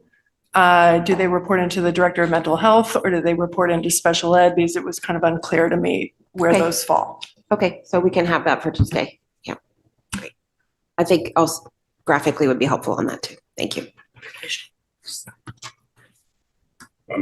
John, sorry. No, you got it. I just want to remind everybody, the capital budget includes some items at the high school as well. So we're talking about desks, library furniture, which aren't being reflected in the equipment and furniture budget. Rich, just talk 2 seconds why you chose to do capital items versus. Sure. So typically, if you're going to replace a few desks or like one room, it would be an operating expense. Like if you have a couple broken chairs or a couple broken desks, you would put it in an operating budget. The request here is for about 1,000 desks, which is really like the equivalent of having FF&E for a capital project, whether it's Oxbridge or HHR. So the reason being it's in the capital budget, it's really the volume of the purchase. If we were to put 1,000 desks in the operating budget, it probably would never actually get replaced. And if you were to do it over a cycle of, let's say, one classroom every year, it would take many, many, many years before you'd actually get to the point of actually having that furniture. Are we developing a schedule going forward though? So it's a little more. Yep. So we started with the high school because that's where the biggest need is. And obviously Oxford just got brand new furniture, so they're not going to be seen, but we're looking at the middle school kind of next and then going forward. Middle school, and then the HHR is only a partial replacement of furniture, so that those elementary schools follow the middle school. All right, anything else for this RC? Greg, we're on RC1 still. They Well, this haven't was cleaned it important. yet. Okay, with that, I'll open it up to public comment. Michelle, please. Good morning. If anyone in person would like to participate, please come up to the podium. You'll have up to 3 minutes. Please state your name and address. If you are speaking in representation of an organization, we ask that you please identify the organization by name. And please note the timer. Hi, Joanna Walsh, 17 Pleasant Street, co-chair of CDSP. With the elimination of the world language chair, where do parents go when they have questions about the courses specific, not just to, to all the elements that the department chairs take over, like progression of language, what's right, what's not appropriate, that kind of thing. And please forgive me, I think I caught everything, but if you did not talk about 21220, which is curriculum supervision, what is that? Because I know that the teacher leader grants are in the curriculum, for the, or in the curriculum, RC. Thank you. Is that a point of information you want to clarify? So with the curriculum supervision is the release time for the tech ed teacher leader, as well as some stipends associated with testing, the SST coordinator, and a guidance coordinator. Go ahead, Al. I don't know if you want me to address some of them that we can quickly or just move. Point on. of information only. Otherwise, Yeah, I no, think, that's fine. are Yep. there questions? I think when we get to the end Yes, of public that's comment, fine. I'll harvest any questions from the Board of Ed that we want to contemplate in a deeper manner. Okay. Any other public comment? Anyone else in person? Online, we have Barry Palmer. You are unmuted and recognized. We can hear you. Thank you. Barry, sorry, I'm in a hotel room. I'm at a conference. Barry Palmer, I'm the DEA president, Danbury, Connecticut. I wasn't planning on speaking. I wanted to give my people the weekend off, and we were going to watch the recording and prepare some responses for you. But since I was asked for input, I'll just give one example of a top-down initiative. I think you would have to probably call a special board meeting for me to go through all of them. I know the board is aware of the instructional rounds initiative that Dr. Adley is having everybody go through right now. I know you're aware of this because this was the one that he wanted to bring back Richard Lemons to run for all of you. And I found that out from a conversation with the board chair that was going on. Former I board can chair. assure you. Former board chair. Former board chair, sorry. I can assure you, I know for a fact, administrators have told teachers that they're being forced to do this. When we brought in the outside consultant, I know for a fact, and there were many administrators in the room who said, don't we have someone smart enough in this room already employed by the district to be able to run this initiative? I know when one of the schools, one of our elementary schools did instructional rounds this year, we had so many teachers pulled from their classes on countless occasions for professional development. We've had to have central office administration come in and literally sub classes. That's a lot of taxpayer dollars going towards subbing classes. We even had to have the school security officer be the lunch monitor for that day. There are so many examples of professional development that is being forced upon teachers. I mean, do we have enough time for me to talk about Teachers College over the years? And I'd love, yeah, so we don't. I'll let the rest of the meeting play out. What I want to say is we have come to administration. When I asked administration, why this, why now, why someone from the outside? The only answer I got was, well, it's in the strategic plan. We need leadership that's more worried about how things work than how things look.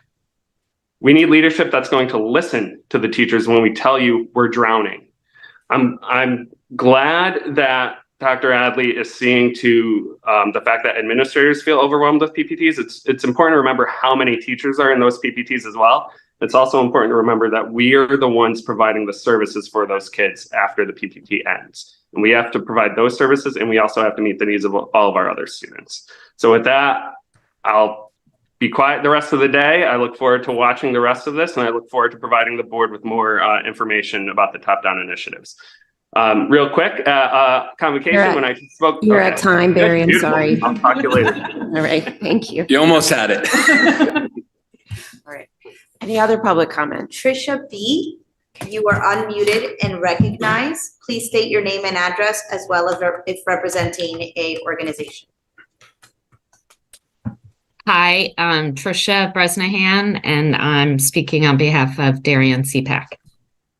So regarding PD, we see the increases due to the NEASC visit.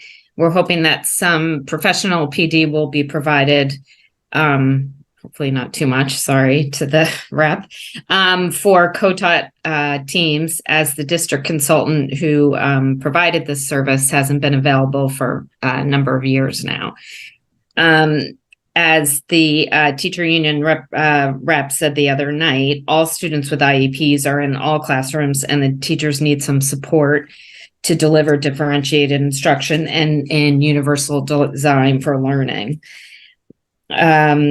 As Katie pointed out, and now the union rep pointed out, there are a lot of staff in those PPT meetings that everyone's talking about. And when a special education teacher is in a meeting, they're most likely missing direct instruction with a student.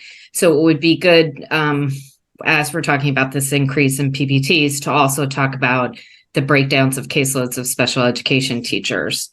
And one point not brought up regarding APs, and we don't know this for sure, but assuming it's not only PPTs, but a lot of meetings about discipline and bullying that is happening in the school that is taking up their time. And the psychologists, we've brought this up many years, that we don't see a psychologist line, and psychologists do see students without IEPs at the high school as well as all of the schools. Thank you. Thank you. There are no more raised hands at this time. Right. Okay, board members, are there specific questions that anybody heard tonight that this morning, excuse me, Dave? So I guess following up to Barry's discussion earlier, I don't know what this long laundry list or supposed long laundry list is. If the DA would like to provide that to the board, I'd be happy to see it in some detail, what it is, what the time commitment is, how many people, how many man hours, get some sort of overview from their point of view. Would love to be able to contrast that with the administration, be able to see that. And based on that information, if it's thorough and complete and compelling, I'm more than willing to commit time to a special meeting of the board to have a discussion on that. So I don't know what the consensus is, but I would certainly be willing to go down that road. Marge, can you follow up with Barry and see if he's willing to provide a list, or Alan, but No, one of sure. you two. Yes, thank you. Okay, thank you, Dave. Julie? Thank you. I think that it would be helpful for any of these administrative restructurings we're talking about, any implications to the chain of communication. I think we need to be able to understand those and make them clear as we evaluate the proposals. So I'd like to see that included, elimination of department chair, but also any, addition to AP, et cetera, additions of APs, et cetera. And then on professional development, that's another one for me throughout the book. This might actually be in line with something that Dave mentioned earlier, professional development and consultant expenses. I'd love to see them collected somewhere together. There's PD, there's program level PD, building level PD, district level PD. It's very hard to follow all of the different PDs, and there's varying degrees of information about what's captured in those numbers. I'd really love to see a centralized collection of all of that information. I'd love to see it for consultants as well. That seems like a stickier wicket maybe. I'm not sure that that's as easy, but if it is, I'd like to see that also centralized. So I think that would be a very helpful tool. Amy, are you prepared on some of the PD? I know you've got a curriculum meeting coming up, or we could do it Tuesday night. You want to think about the best timing for that? Sure. Okay. We can provide some level of detail on Tuesday. Oh, sorry. Okay. We can provide some level of detail on Tuesday night's presentation about what professional learning sessions were prepared for by topic. Okay. That are related to the strategic plan and aligned to curriculum. Okay. Projects that are up and coming. Okay, wonderful. And then if there's additional questions from there, we can use curriculum time or otherwise. Okay, anyone else with questions? Greg?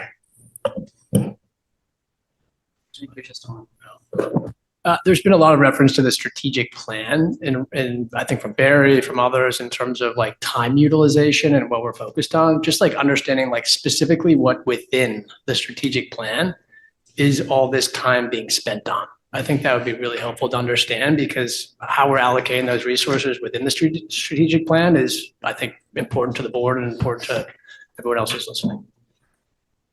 Okay, that's a little bit beyond the scope of the budget discussion, so we will contemplate how best to answer that question, Greg. Do you mean specifically? From their perspective, are you? So we're allocating resources. It sounds like You mean from Dr. Adley, from others, Got that it. we're allocating actual resources that cost money Got it. to the Understood. strategic plan. Okay, What within the strategic plan are we allocating those people? And that means by people, I mean dollars. got it. What are we I allocating that misunderstood to? Okay. Okay, we can take a look. Go ahead. You want to say Yeah, something? we'll answer that as best we can, yes. Okay.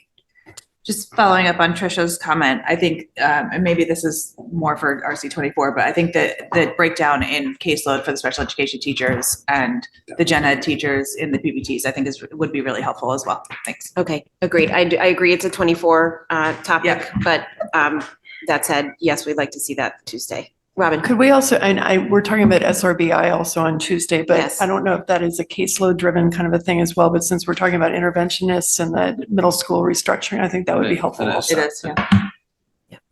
You're prepared for that on Tuesday, Amy? Yeah, okay. David? It's a real quick follow-up to Greg and a point earlier. So I think, and Julie said, so I think, Rich, we're kind of hearing, we have a cut by RCs, we have a cut by service, we may have a cut by, what the tie back is, the strategic plan. So sounds like we have 3 so far. We'll see how many we have by the end. Okay, anyone else? All right, that was a doozy. Terrible. We've done worse. We have, fair enough. With that, we'll move on to Fitch. Thank you. Thank you, Al. I'm back. I'm RC too. So hopefully this won't require too much focus for you. I want to thank Dennis Cabrera and our wonderful staff at Fitch for their leadership. We have a beautiful environment there created, and it's an extraordinary community for our students who need to be in a smaller setting. Here, they are experiencing education where expectations are high for academic excellence and an environment that honors their voice, fosters curiosity and creativity, and creates a very small family in a very beautiful way for our students. There are no significant changes to the Fitch budget with the exception of an increase, which is part of the contractual lease for the property that we use. And we're very grateful for that relationship we have with the property owners as well. They're tremendously supported of our Fitch staff and our Fitch students, and it's been a wonderful relationship. So there really is nothing there to besides that to discuss, and happy to take any questions. Open it up to board questions. Sarah? So I know the enrollment for the past 2 years has not been at the 24 max, and it says in the narrative that it's expected to reach that maximum. And I know that the students at Fitch are fluid to a certain extent. Do you have a sense that that will actually happen? Or at one point we've talked about potentially taking in students from other districts. Just curious what that, you said expected to reach 24. Yeah, I think I always expect it. We always expected to reach 24. We're at 14 right now. We have 4 students already planning to transfer into Fitch at the start of the second semester, which is a natural changing point, Sarah. And we tend to see an increase during the second semester where students may need additional support in a different environment. The trend is often that some of our seniors who may need that extra support in these last months of school. We do tend to see some additions to our Fitch population at that point. As you said, it's a hard thing to predict. The question of outside placements from other districts, we are open to that, and it's something that I know that Dr. McCarthy reaches out to other districts and has some conversations at times with districts, and there would be a payment for that, obviously, registration in our district. Many of our sister schools have developed programs very similar to Fitch, and so that is something that they're using often themselves. And so we have not seen what we predicted in the very early years of Fitch to be something that would occur with our sister Durgay schools typically. But thanks. Ellen, do we have any concerns about enrollment going over 24? I know that We that's really- beyond what we want the program to do, because the 24 was sort of the max number, correct? But Yeah, sorry. it's been the number that we've kind of circled around in some of the years. We've been at 24, 23.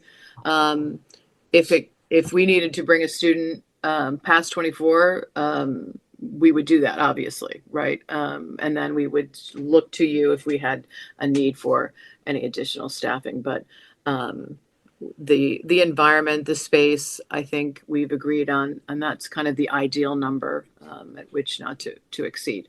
That being said, if we had 26 students that needed our support, we would do that. I asked the question in part because if we are now anticipating being at 24, we have always run, I think, while we've hit that number and there are natural fluctuations in the year, my question for you is, are we anticipating that we'll fluctuate beyond that number? And given that 24 was sort of the golden number, not just for being able to accommodate, but for optimizing how the program runs and the type of environment that we're wanting to create for students, do we anticipate not being able to serve students in the same way? Again, not so much from a resource perspective, but from how the program is built perspective, sort of the foundation. Yeah, there's nothing in the history that we've had so far that would indicate we'd go over that point. All right, thank you. Anyone else? John? Just real quick, Rich, how often do you check the comps? I know we have a brilliant facility there and a great landlord, but So we have not looked for another location, at least in the time that did you check the prices when you renegotiate? There wasn't a desire to actually go anywhere else, so we Okay. did not. Okay, thanks. Anyone else? Alan? No, just to recognize Alan and Dennis for their leadership over there, and just to recognize the space that we put in place this year. The landlord has been terrific, always has been. But the space has been, there's 2 other spaces were added this year. That has been very helpful to the program. Great, thank you. All right, I'll open it to public comment. Anyone in person would like to participate? Anyone online would like to participate in public comment? There are no raised hands. Okay. With that, I'll open it to RC 11. Give everybody a chance to flip. Athletics and physical education. Good morning, everybody. Can you hear me? We can, thank you. All right, great. Thank you for having me. So I just want to again express my gratitude and thanks on behalf of the student athletes at Darien High School, the many coaches. The high school program has 39 athletic programs across 69 different levels, with nearly 75% of the students at Darien High School participating in more than one sport. So I think it's a robust program. It's reflective in this budget. We thank the board for its support over the years for the requests that have come through and will continue to come through. And I just want to highlight a couple of those requests that you see in this budget and kind of give some of the background as to why those requests are being made. I'll start with account 1002, which is the coaches stipend budget. You see an increase here of over $32,000. In that is the 2.5% increase that coaches have been given as part of the teacher's contract that was just recently negotiated. In addition, the athletic department is asking for additional coaches for JV boys hockey, a second coach at that level, which would put us in line with the ratio suggested in that sport of 14 students to 1 coach, as well as the request of 2 additional squash coaches. We've seen that program continue to grow over the years. We're currently, the numbers you have in the budget book are based on the 22-23 school year. Those numbers have grown again this year. We currently have, on this current winter's program, have 20 boys participating on the boys squash team, with 24 girls participating on the girls squash team, and we anticipate those numbers to increase based on the enrollment numbers at the youth level. Moving over to accounts, so that accounts for over $15,000 in new coaches, as well as a 2.5% increase in the DEA contract. Account 52008, which is the transportation budget, which has an increase of over $44,000 in it. It's been no secret, the shortage of drivers has impacted athletics, which is the reason why you see the increase in this line item. We've had to contract out for more coach buses because of the lack of school bus drivers, which is the driver essentially for the increase in this line item. Next account I'd like to highlight is account 102004, which is the officials account. That has an increase of over $29,000 for next year. The drivers for this is a 3% increase for officials that takes place from year to year for all the multiple sports that require certified patch officials to cover those events. The Turkey Bowl is back at Darien High School next year. That comes with an increase of over $9,500 in security and police for us to be able to host that game on Thanksgiving for the 24 fall season, as well as additional police and security required for we anticipate being multiple night events, for both the fall and spring due to the lights, being fully operational, for the next school year. The last account I'd like to highlight is account 102001, which you see the biggest increase in. That's the main equipment, kind of catch-all for supplies, uniforms, rentals. The reason for the large increase in that account, if you remember last, I think, winter or spring, some money was taken out of the 23-24 budget to pre-purchase some uniforms for this current fall season. That coupled with the fact that we have this is a 3-year cycle. If you look at the uniform cycle replacement page in your budget book, every 3 years we have a large number of uniforms that are due up for replacement. This is that year. So that it accounts for most of or a lot of this large increases, those uniforms that are on the replacement cycle to be purchased for next year. In addition to that, we have nearly $19,000 in expenses, again, anticipated for the Turkey Bowl, which we're hosting as again, the fall of 2024, as well as a large increase in the rentals. We've seen the rentals increase in ice time, skiing, as well as squash, which are reflective in this line item as well, which is why you see the larger than expected, increase in account 102001. With that, those are the highlights I wanted to touch on for this budget and why the increases are as they are. I'd be happy to take questions, as I'm sure there will be, for anything including in RC 11. Thank you, Chris. I'll open it to board questions. Katie. Thank you. On that last line item that you were just talking about, Chris, I'd love to see a breakout of that. It is a significant jump, and I'm just curious about what portion of that is uniforms. And so that would be helpful. Thank you. Sure. You can have that for Tuesday, Rich? Yeah, we can just run it out of meetings. Yeah, we can, yes. Okay.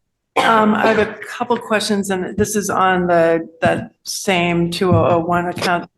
There was a $28,000 increase in football supplies, but they're not scheduled for a uniform replacement. So that's just one question of what that was. 9,300 in FCAC supplies. I was just curious what that was. So let's just slow down and do it one at a time. Yep. Okay, what's the football supplies? Yeah, that's to support the team in terms of helmets and shoulder pads that need to be upgraded. Okay. Okay, do you need additional information? The FCAC supplies, that's like $9,300. Yeah, that's a yearly fee that the school pays to be a member of the FCAC. So every school that's a member of the league is required to pay a dues or fees to participate in the league.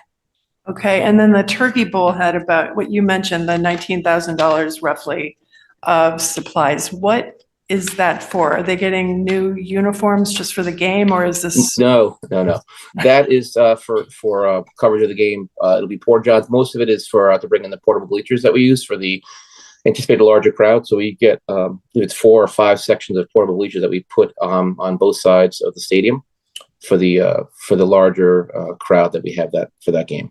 Okay, and then I had one more question with gate receipts, the 2013 revenue line. My question is, given the increased security and police staffing costs that we are experiencing across the board, especially with the increase in night games, would it be possible for us to consider an increase in the price that we charge for tickets to our games? Because the cost for the security and pricing has increased 16%. I understand that that includes Turkey Bowl as well, but just given the increased cost for us to actually be able to host all of those events and the need for additional security, I think it would be appropriate to consider that. Yeah, I mean, that's something we can certainly discuss, and I can discuss with Rich in central office if that's a direction we want to head towards. Thank you. Any more discussion on that topic? Yeah, I mean. I would like to share that, yeah. One is a policy, I'm sorry, did you point to me? You and then Sarah. Okay, sorry. Is the policy that students get in free? That's the policy that we currently stand by. Our they're school students with a student ID gets into our games for free. And same with seniors, I believe, right? As in people. And seniors, correct. Senior citizens. Yeah, not senior citizens. Yes, right. Yes, my father. Two, what, Chris, you have any idea kind of the comps in terms of what other schools charge or districts charge for, and again, the only games we're charging for are football and basketball, correct? Correct. We charge football and basketball.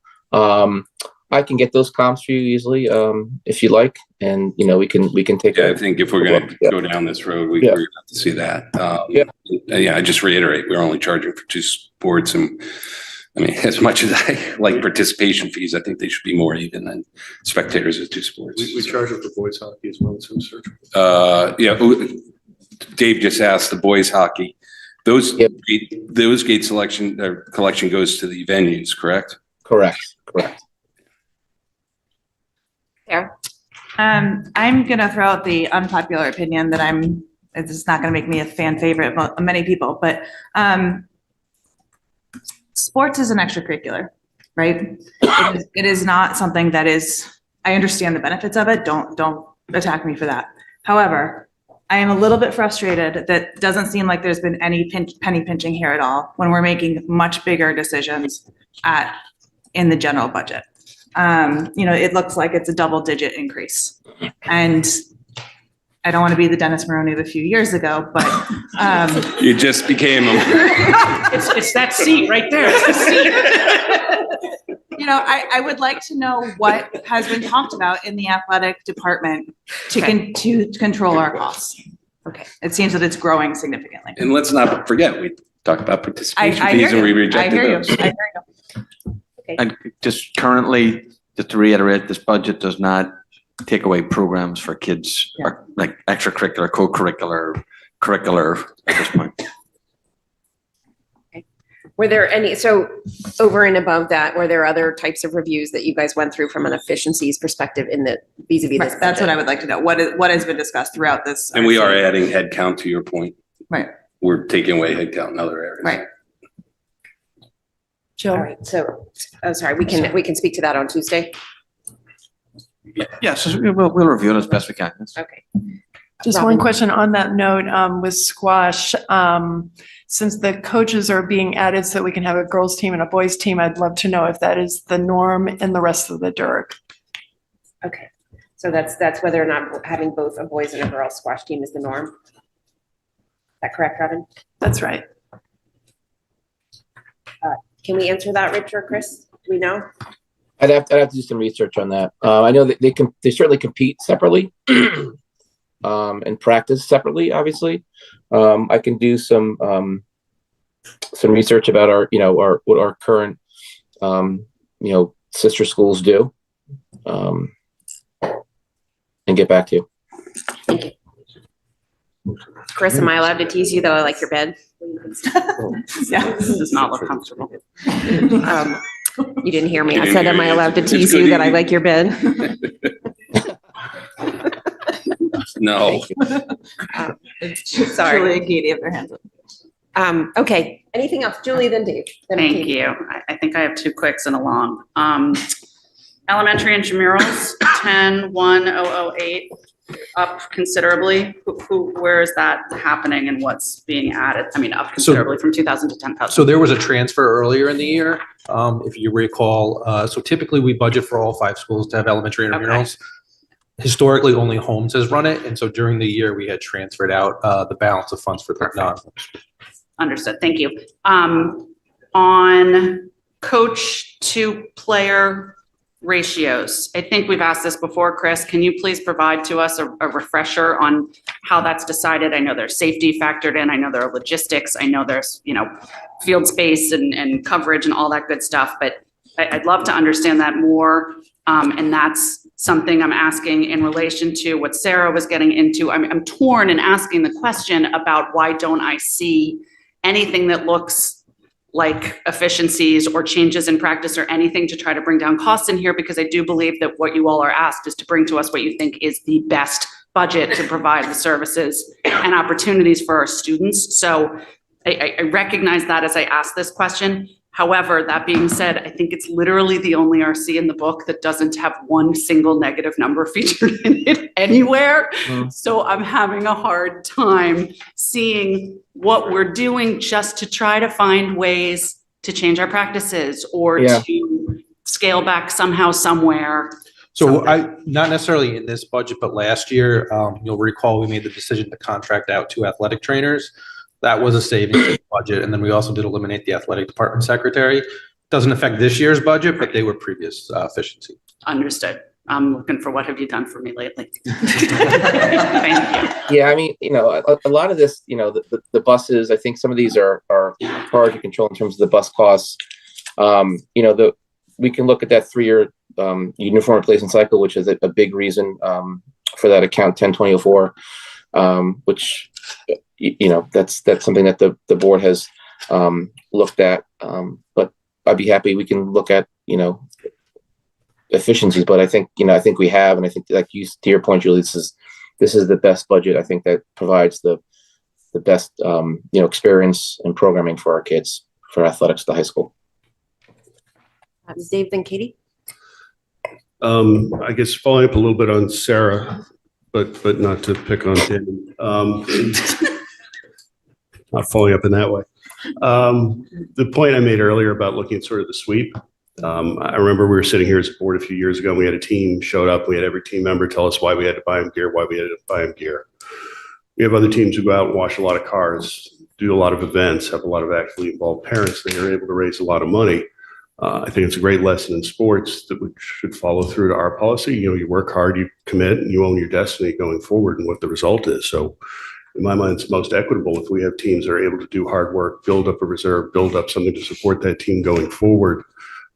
That's a great result. And that's when we look at these budget numbers and where things are. But by having the sweep, we create a disincentive. And so, yes, some teams do earn more money than others. That's fantastic. That's a result of hard work, donors, and a great commitment from our community. I think we should celebrate that. And I think it is equitable that each team that's able to earn should earn that. They should control their destiny. They should be able to contribute in a meaningful way here. So, I think we need transparency around that. I think we need some visibility to who's doing what. If somebody gave a really large check their kid couldn't throw and suddenly he's the quarterback, we should see that. That's reasonable. But, I think we have these numbers here because we're not taking advantage of a great resource we have in town because of a structural flaw in our methodology. I would love to take a look at that sometime. Okay, so just in terms of timing, Dave, we touched on Probably not this budget cycle. Not this budget cycle. Okay. All right. So noted. Thank you.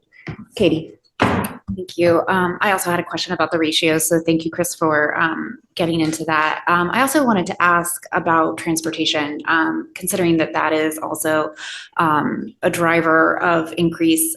I'm just curious what other options we are exploring. It would be nice to know, even if certain things are in place, about, is there potential to use the Suburbans in after school for smaller team transportation, those kind of things. I know that, there are constraints with not owning our buses and the need for finding drivers, all of that.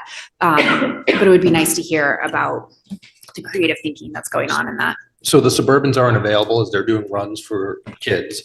So since most of the practices happen right after, or the games happen right after school at 2:30, it's just not an option for the Suburbans. We did put out the bus contract out to bid this year. And when we get to RC 25, we can talk about it. We did get hit with a 12% increase. And part of it, it's partly because, one, there aren't enough drivers out there. And so bus companies have had to significantly increase driver pay and driver bonuses to retain them. And that's getting pushed upon us.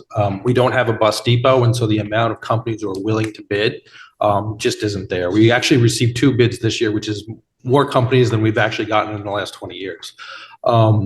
So what's ultimately ended up happening is because we don't have enough drivers, typically we try to have 4 drivers available for after school sports because it's cheaper, even with a 12% increase, to use first student. But since they're not actually there, there's nobody to drive the bus, they'll have to use charter bus companies, which are more expensive. And so that's really what's been driving up the cost of transportation for athletics, not just for us, but it's really every district across Fairfield County. And just to piggyback on that, in terms of looking at efficiencies, we have a lot of shuttle buses, right, that take kids off campus for practices or games, and we would be able to, work with First Student to, to put those students on regular school buses, right, that maybe be going by the Darien YMCA or maybe going by Weed Beach to take kids to a practice or a game. So, we are able to take advantage of those things, when we can. So I would just follow up on that and say that I know this conversation has been ongoing and crosses into way more than just athletics. So Jill, I would just say if there's an opportunity to maybe collaborate and speak with our friends at Town Hall about opportunities, about if there ever was a potential to find a bus depot, I think that could be a welcome one. Okay. Don't make a joke, John. Greg. I did last year. That's I why. know. This is also kind of a follow-up to Robin and to Sarah. Are there other opportunities to generate revenue? Like I see only 2 lines on here, gate tickets and summer, field use in the summer. Are there other opportunities, creative ways that we can leverage like some of the successes of our sports team to generate revenues? Like, I don't know, if it's sponsorships or other Good questions. things. The board has agreed to take this up. We are running a beta on testing for advertising revenue in the fall. And we have noted that that is an area of focus. So the first step is a beta on testing advertising revenue, but we'll catch up on that offline because we agree with you, Greg. Yeah, because that seems like maybe we're not making cuts, but maybe we can increase the revenue side. It's a good point. I don't know if you weren't here, but we also Yeah. talked about participation fees, and that was reduced. Yeah, I was here for that, but Okay. I'm thinking more like sponsorship things, Yes. media. Yes, yes. Okay, there's someone else over here on the left. And Katie, I noted your best. I know that this has come up in the past, or at least I think it has. The teams that get a new polo shirt or whatever it is every year. My question is that needed? Are they worn to the extent that they need a replacement each year? Because there are many teams that give their uniforms back at the end of the season, including lacrosse, and they get washed or whatever happens. And so I guess that's my point, because I think Which there are a team? number of teams. This is tennis, golf, squash, Yeah, I believe. Tennis, golf, squash, swimming, gymnastics. Swimming, I yeah. think they need them, but Yeah, we've identified those uniforms and those sports as not being feasible to wear year after year. So which is why you see in those specific sports, I think you mentioned tennis, golf, squash, gymnastics, swimming for sure, about why we budget for those. They're not large amounts of dollars, but it's something that, it's not something that's, I think, to pass down from year to year, I think would not be in some cases sanitary or appropriate. I thank you, Chris. I think in a lot of cases that's important for sanitary or other reasons. I think one of the things that Robin is noting that we experience in this district is similar to what we experienced with the Bring Your Own device, where although we provide uniforms because we believe that's appropriate for a school system, there are teams that choose to use other types of uniforms. So whether that's something we want to investigate in this year or not, I think we could poll teams and find out who's actually using what's provided, because some of the folks may not be. At the same time, as the school system, we certainly do want to provide uniforms. So I don't know if that's something people want to investigate this year. I guess I'm just trying to understand. So I think we agree gymnastics and swimming probably not to be passed down, right? I mean, Right. so now we're talking, I'm not familiar with the tennis uniform, but I'm assuming. Julie says no. Okay, so that's another sanitary. So now we're down to squash. Anybody know? And golf. And golf. Well, I mean, Okay. I'm just trying to get That's down to good. where the question lies. So we're talking about squash Small and number. golf? It's just a question. Yeah. Yeah, Yeah, no, Yeah. I'm trying to facilitate Yes. whether or not we can move it. Okay, so I would say maybe then that's something we could take at another time, not this budget cycle. I think it's a good point, because I do think there's a gap between what we provide and what people actually choose to use. And we recondition for other yes. teams, and Yes. other teams are on a 3-year replacement cycle, so I think it's just a fair question. Oh, yeah, I'm just trying to get down to it because I know a football uniform, I know a lacrosse uniform. They can last 3 years. And- A golf shirt, I'm guessing, Chris, is just a golf polo? Correct. So that's- Yeah, so, okay. And then I'm not familiar with squash uniform. Maybe you can inform us. Similar to golf or tennis. Sarah? Can you just clarify, and you said that there's a team getting new helmets and pads. That was football? Not new replacement. Yeah, some replacement, some of the previous, Okay. you know. And is that a necessity, or is that a need to have or a want to have? No, that's a necessity. So we'll get all that breakdown for Tuesday. All right. Any other questions on this budget? Julie? I just wanted to thank you for the backup information, Chris. I think a lot of years we've been asking you for more and more backup, and I thought there was a nice amount of backup provided today. So thank you very much. I see multiple board members giving you thumbs up over here, Chris, for the backup. That's why we're done pre. So. Yes, thank you. Thank you for that, and for your Saturday morning. Okay, so I'll open up for public comment in a second, but just to summarize, for Tuesday, we'll find out more about that breakout of 2001. There's a tickets discussion with comps and what actual ticket revenues we get. And the question about overall efficiencies, beyond student touching, what was looked at and if there's anything more to look at.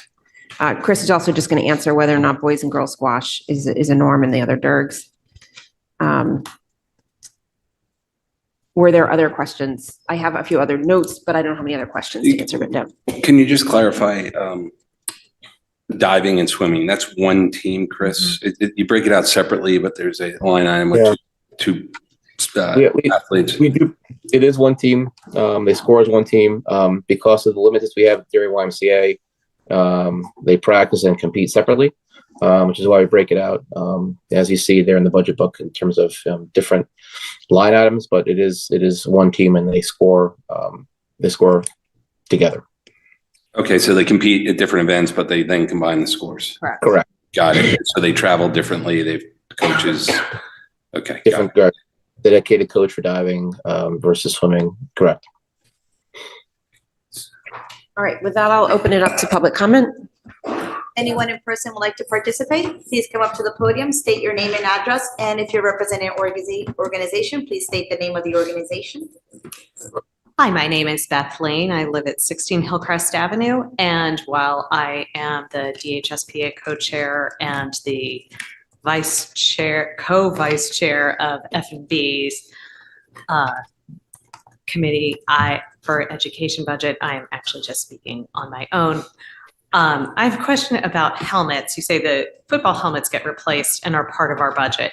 Are lacrosse helmets also part of the budget, or do lacrosse players provide their own helmets? In addition, hockey players, I understand, provide their own helmets and safety equipment. And I know, since I have a skier, that the ski team provides their own helmets and safety equipment.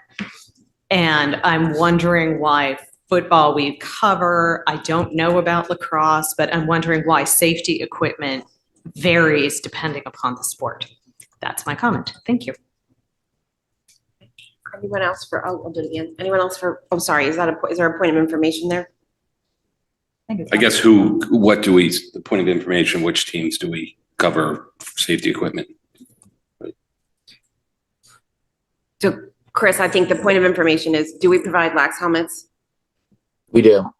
Okay. Do we provide hockey helmets? We do not. Do we provide ski helmets? No. Thank you. Okay. Anyone else in person? Trisha B., you are unmuted and recognized. Hi, Trisha Bresnahan, and I'm speaking for Darien CPAC. We want to thank you, Chris, and the athletic department and the unified coaches and anyone else involved for listening to parents regarding making unified sports more equitable in line with other sports. The added practice day and the lengthened season, making it more in line with other sports has really helped out all the students for consistency and for planning purposes so that they know which days now that practices will be held on in advance. And we see the budget, we see that there's two coaches and there are a lot of other adults out there. And we know that this is an athletic, this is under the athletic budget. So we're assuming that the other people are out there supporting individual students, and those are IEP decisions and under RC 24. It's just hard to, I guess it wouldn't be in this budget, but just as a note. And because that the program, Darien's program, has become so great and would be great to show it off, some parents had asked if maybe we could host a competition. The big tournaments are in Fairfield at the end of each season, but it would be nice if maybe we could just host a competition with a neighboring town or unified sport. Thank you. Any other public comment? There are no more raised hands at this time. Okay. From what we heard, board members, are there questions we want to take up? Julie? Yeah, I think we should probably get a tally on what safety equipment is provided for which teams and which teams we don't provide it and how those decisions are made.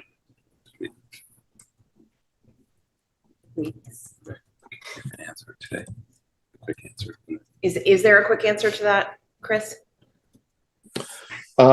Well, the quick answer is the hockey and ski team, they keep their helmets with them. They'll use them, obviously skiing for their own recreational use and hockey in the off season. That's the quick answer. And then, football and lacrosse, we take back as a school bought them. Thank you. Just a point of information with that. Chris, I thought in previous years we discussed that if somebody wanted a helmet, the district would provide a helmet for someone who doesn't have one for those sports, correct? Absolutely correct. I would just throw in as a hockey parent, it's used extensively outside of DHS. Okay. Can we expand that to not just helmets, but like goalie pads and that kind of stuff too? But, I know that there was an issue a few years about field hockey, goalie equipment and that kind of, so I just broaden it. Yeah. So uniforms, what is the aggregate amount we're spending on uniforms? It's probably in here somewhere. Do we know, Rich? We would have to break it out because that account includes things like rentals and FCIC fees, but we can break that out for Tuesday. Okay.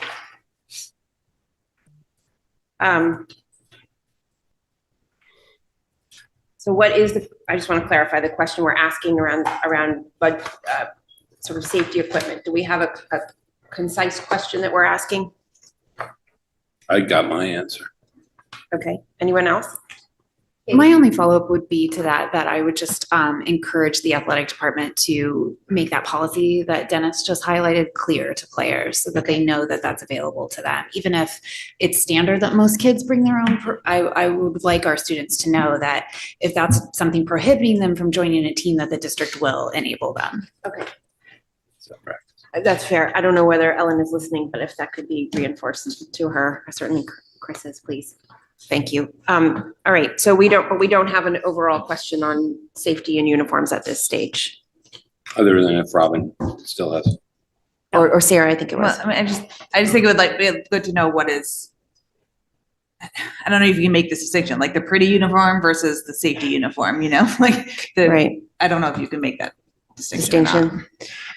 One question would be, for the polo shirts, it would be interesting to know what the Durg A schools provide. Are they also providing polo shirts for those teams? Because I think we would want to do something that's similar to what the other schools are doing. My guess is in terms of overall budget drivers, we're at a fairly small number. So I would suggest that we may want to have a uniform discussion at a separate time, if board members are comfortable with that. Okay.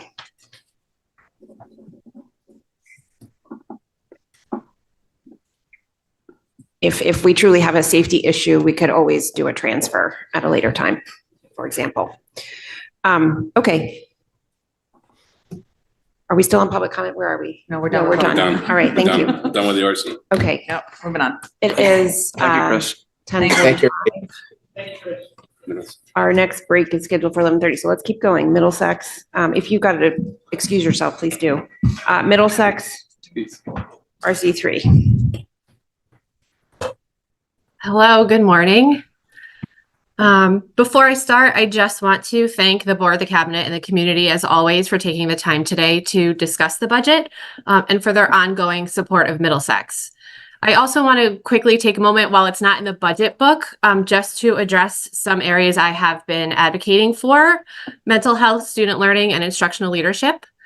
In terms of mental health, Dr. Adley and Dr. Dad have been very supportive in this initiative and working with us at Middlesex to look at getting a teen talk counselor to better address our student needs and reaching out to community organizations to help support that initiative.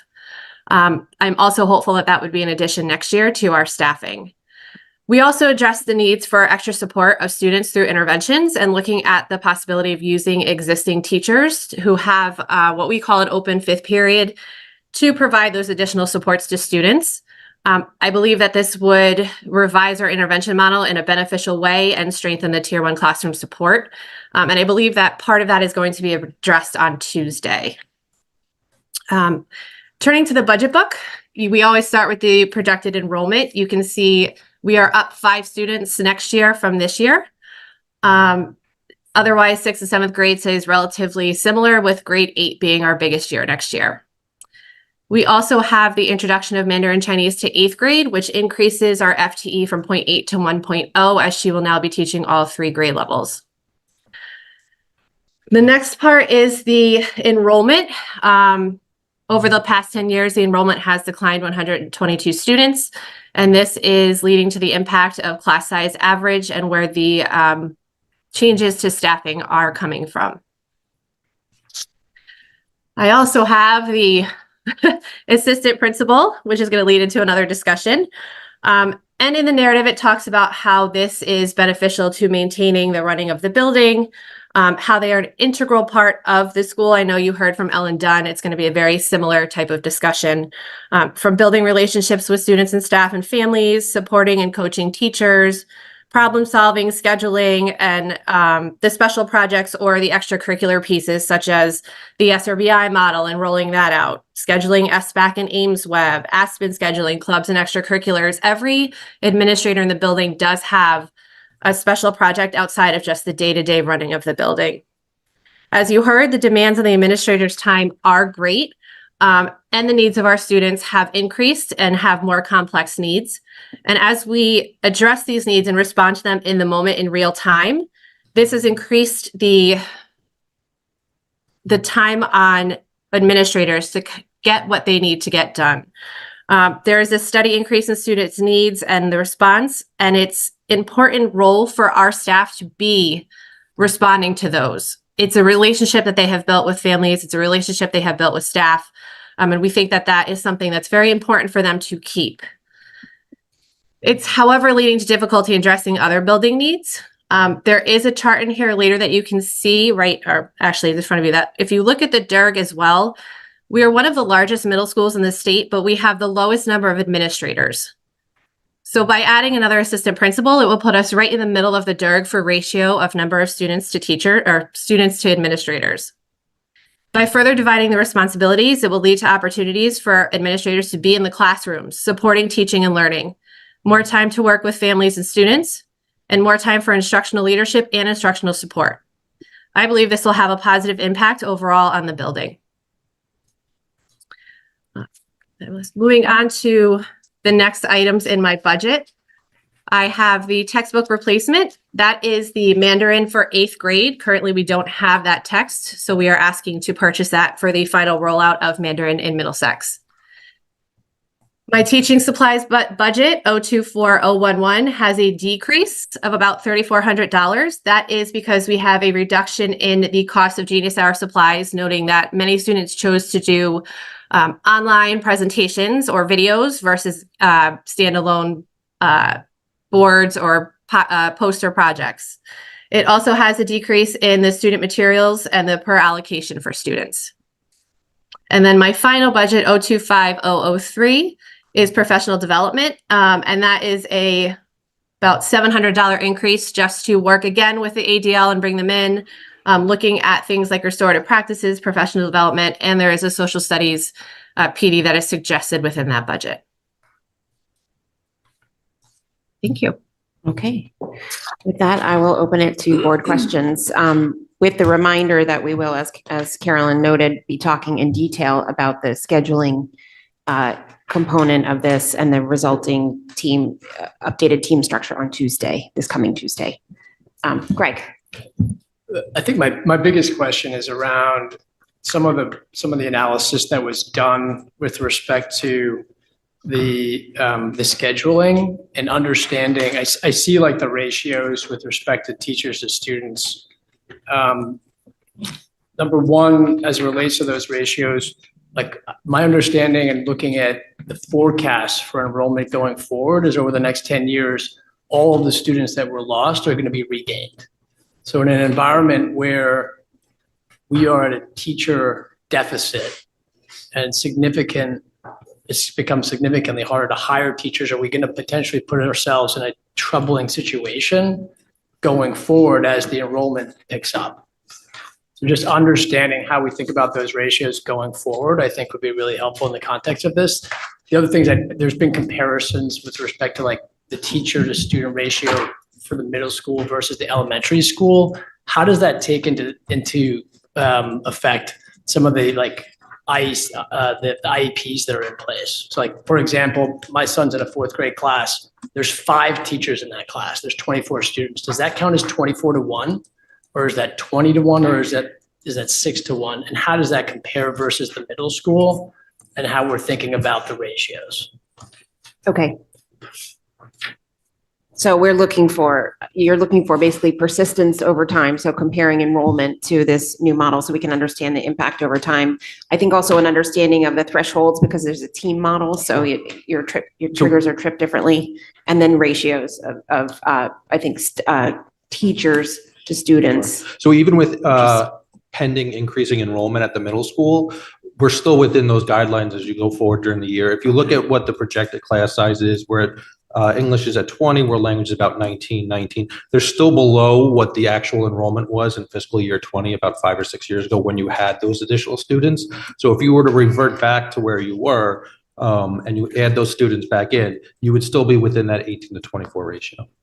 So if you actually you've done that, you've taken all our enrollment for the next how many years? 5 So to 8? if you look at fiscal year 20 as an example, we had a little over 1,100 students. Yes. And the average class size ranged anywhere between 20 and 22. Right. Right. So we have about 100 less students now, and so the proposal would get you enrollment between 19 and 20. So when if you go forward and those larger elementary cohorts start moving into the middle school, you'll go essentially back to that 22 ratio, which is still below the board's guidelines of 18-24. Okay, thank you. Robin, and we'll go through that in more detail on Tuesday. Robin. I know we'll go for, this also has to do with the future enrollment because the middle school had an addition of 61 students from in-migration this past year. And it was a little unclear to me that the middle projection for enrollments is assuming that in-migration will be 0.9%, which is less than what the past 5-year average was. And if we continue to have increased in-migration, particularly at the middle school level, my question is, if we're reducing by 1 team, will that put us in a bad position in terms of teachers given teacher shortages? Okay, so you'll take a look at that, the impact of in-migration. Sarah? So I know this is probably more for Tuesday night, but I'm just gonna say flat out, I am not in support of dropping a team. I don't think that makes any sense to have 4 at one, 3 at the other, and go back to 4. Like that does not make sense to me whatsoever. And I would like to explore the idea of creating more rainbow teachers, not necessarily rainbow students, but rainbow teachers, and seeing if there's a way, if scheduling, using that model. And I know that that is part of the team model to have teachers on team, but it's easier for an adult to adjust than to have a student as a rainbow student. So I would like to explore that idea Tuesday night and get a better sense of whether that would be possible, because that school is huge, and to have 3 teams in one grade doesn't make any sense to me. So Sarah, can I just clarify? So Yep. you're not stating, you're just stating a new structure under the current proposal, or? No, I mean, I understand the efficiencies. I understand that our class sizes are low, and that makes sense to me. I'm not necessarily opposed to reducing the number of teachers Okay, in the thank building. you, yeah. I just want to make sure that the team structure, 4 per grade, that to me is important to keep. So how we're managing. How we're managing the proposed step, reductions. correct. Thank you. So I think you are saying, though, I recognize we're still keeping the team structure under this. Oh, absolutely. Yes, Yeah. okay. Yeah. So quickly, did you guys look at a rainbow model? Well, part of this includes, and Carolyn can talk to this a little bit, but part of this includes teachers, a few teachers being in that capacity. Yeah. Okay. Carolyn, do you want to expand that at all? I think what Alan said is like, right now we have some math teachers that teach rainbow classes given some of the math leveling. So it'd be similar, and some teachers might have students from various teams in a classroom, but they would still be associated with a team. Julie? Thank you. A couple things that I want to discuss when we talk on Tuesday in more detail on this. A few of the assumptions or facts baked into the analysis that was done by the consultant. One is a statement made that the class size guidelines are there to provide equality across all of the grades. I think what that's missing is it's also there to provide optimal teaching and learning situations for our students and staff, and that did not seem to be baked into the way they were looking at this analysis. The other piece is it states that they've stripped out all special education students in considering how to look at our structure and scheduling.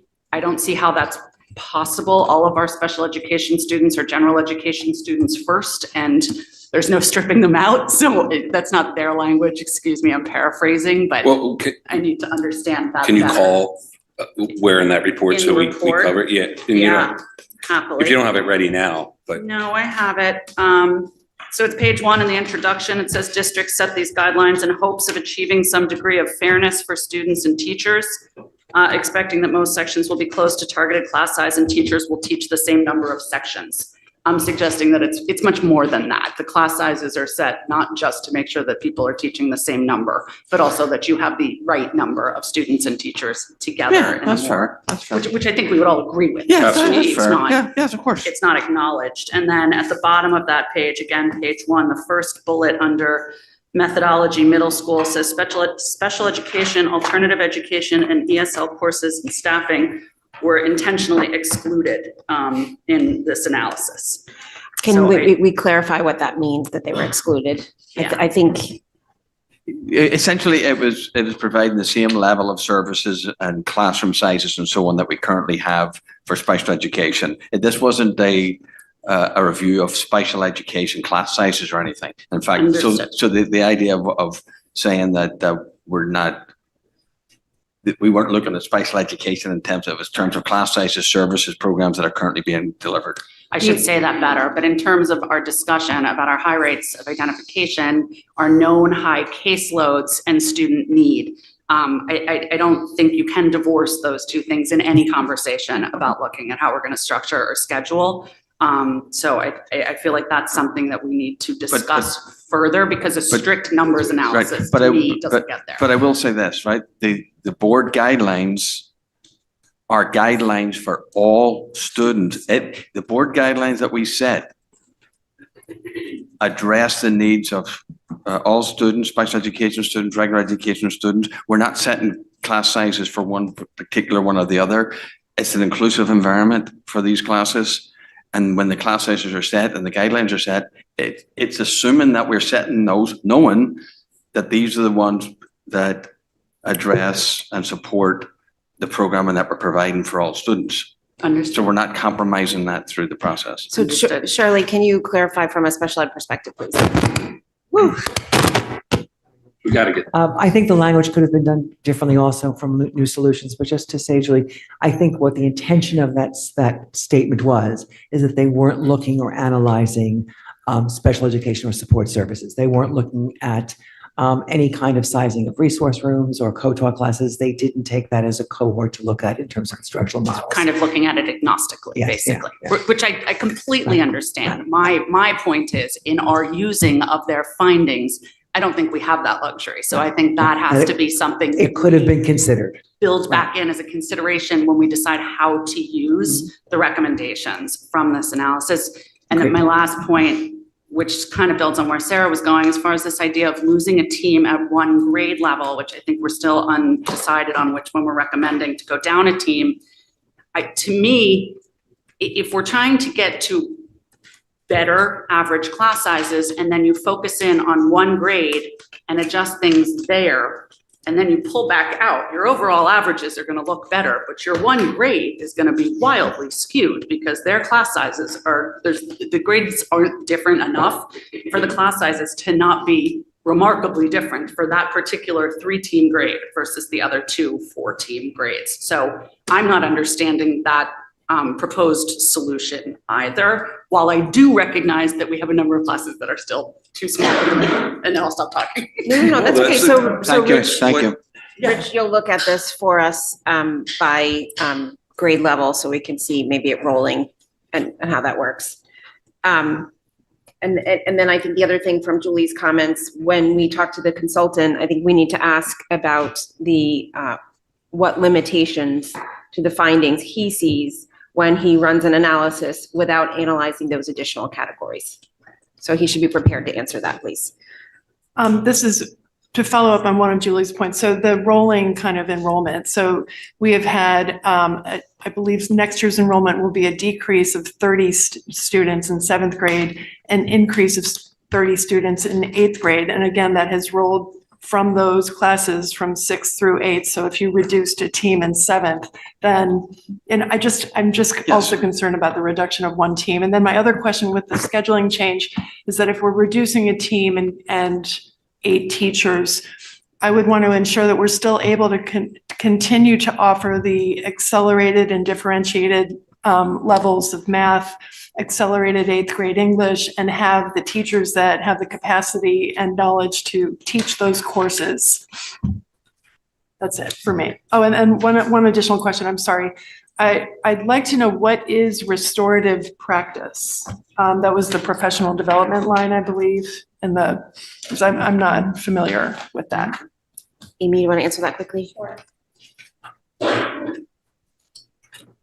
So thank you for the question. Restorative practice is, I wouldn't say an alternative to discipline, but it's an approach where when there has been a harm to either a student or a staff member or a community or something within the environment, it provides a teachable moment for students and those affected to work through that together. Okay, thank you. You're welcome. But as a note for the further discussion, thank you for the answer. We'll also take a look at any potential impact to accelerated classes or other forms of differentiation. Noted. Thank you. Dave. So I'm going to have some other questions, but I wanted to follow up to Amy's point on restorative and what that means, what drives that, what the contours are, but it probably just blowing the budget. But I think that's something we should know about. I've heard comments from a lot of parents at various levels that are very dissatisfied with this approach. So I think it's something the board should look at it sometime, but not in scope of budget. So we are planning sometime in late winter, early spring to talk about we're getting new guidelines on bullying. So coming down from the state. So there's probably an opportunity to wrap an overall discussion that includes that as well. Great. Okay. Katie, thank you. Thank you. I have several questions. First, in line with questions about the analysis done, I'd like to discuss this note that's at the bottom of the page about the policy of Darien. What page are you on? It's in almost all of the pages at the bottom of the appendix Okay. from the report. And it says, note, these figures do not account for limitations regarding the district policy that the assignment of a fifth period does not result in any other current teacher losing their position. So I'd like to know how that affects this proposal. Okay. And additionally, in terms of the conversation around some teachers teaching 4 and some teachers teaching 5 and how SRBI might play into that, I'm looking forward to more discussion on that. But I did want to ask a clarifying question. My understanding is that there are quite a few teachers who teach 4.5 and that's a flex period. And I know that there was some language in this report as well. And Jill, I very much appreciate your comment about limitations because it would be nice to have those highlighted. I think that they might have only been looking at instructional time, but I think that's an important piece to this conversation. And again, that's the difference between looking at numbers in charts and on paper and actually running a school of students versus widgets.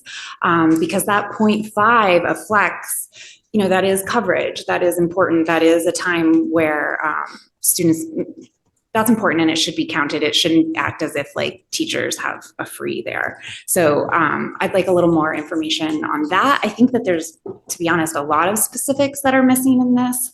I'd like to see the more detail about the classes. I know that we had referenced, I think it was an October presentation that listed out the class sizes kind of in categories, but it would be really interesting to have more detail on that. For example, if we have a small class that's say under 16, what are those classes and what are the reasonings for them? Because if it is the case that it's, you know, an accelerated math class and that it happens to be that there are 16 kids that qualify for that, then so be it. I'm in favor of supplying that class, even if we're not getting to a higher number. So I do think that there's quite a bit of nuance that's missing from this analysis that the board needs to dig into.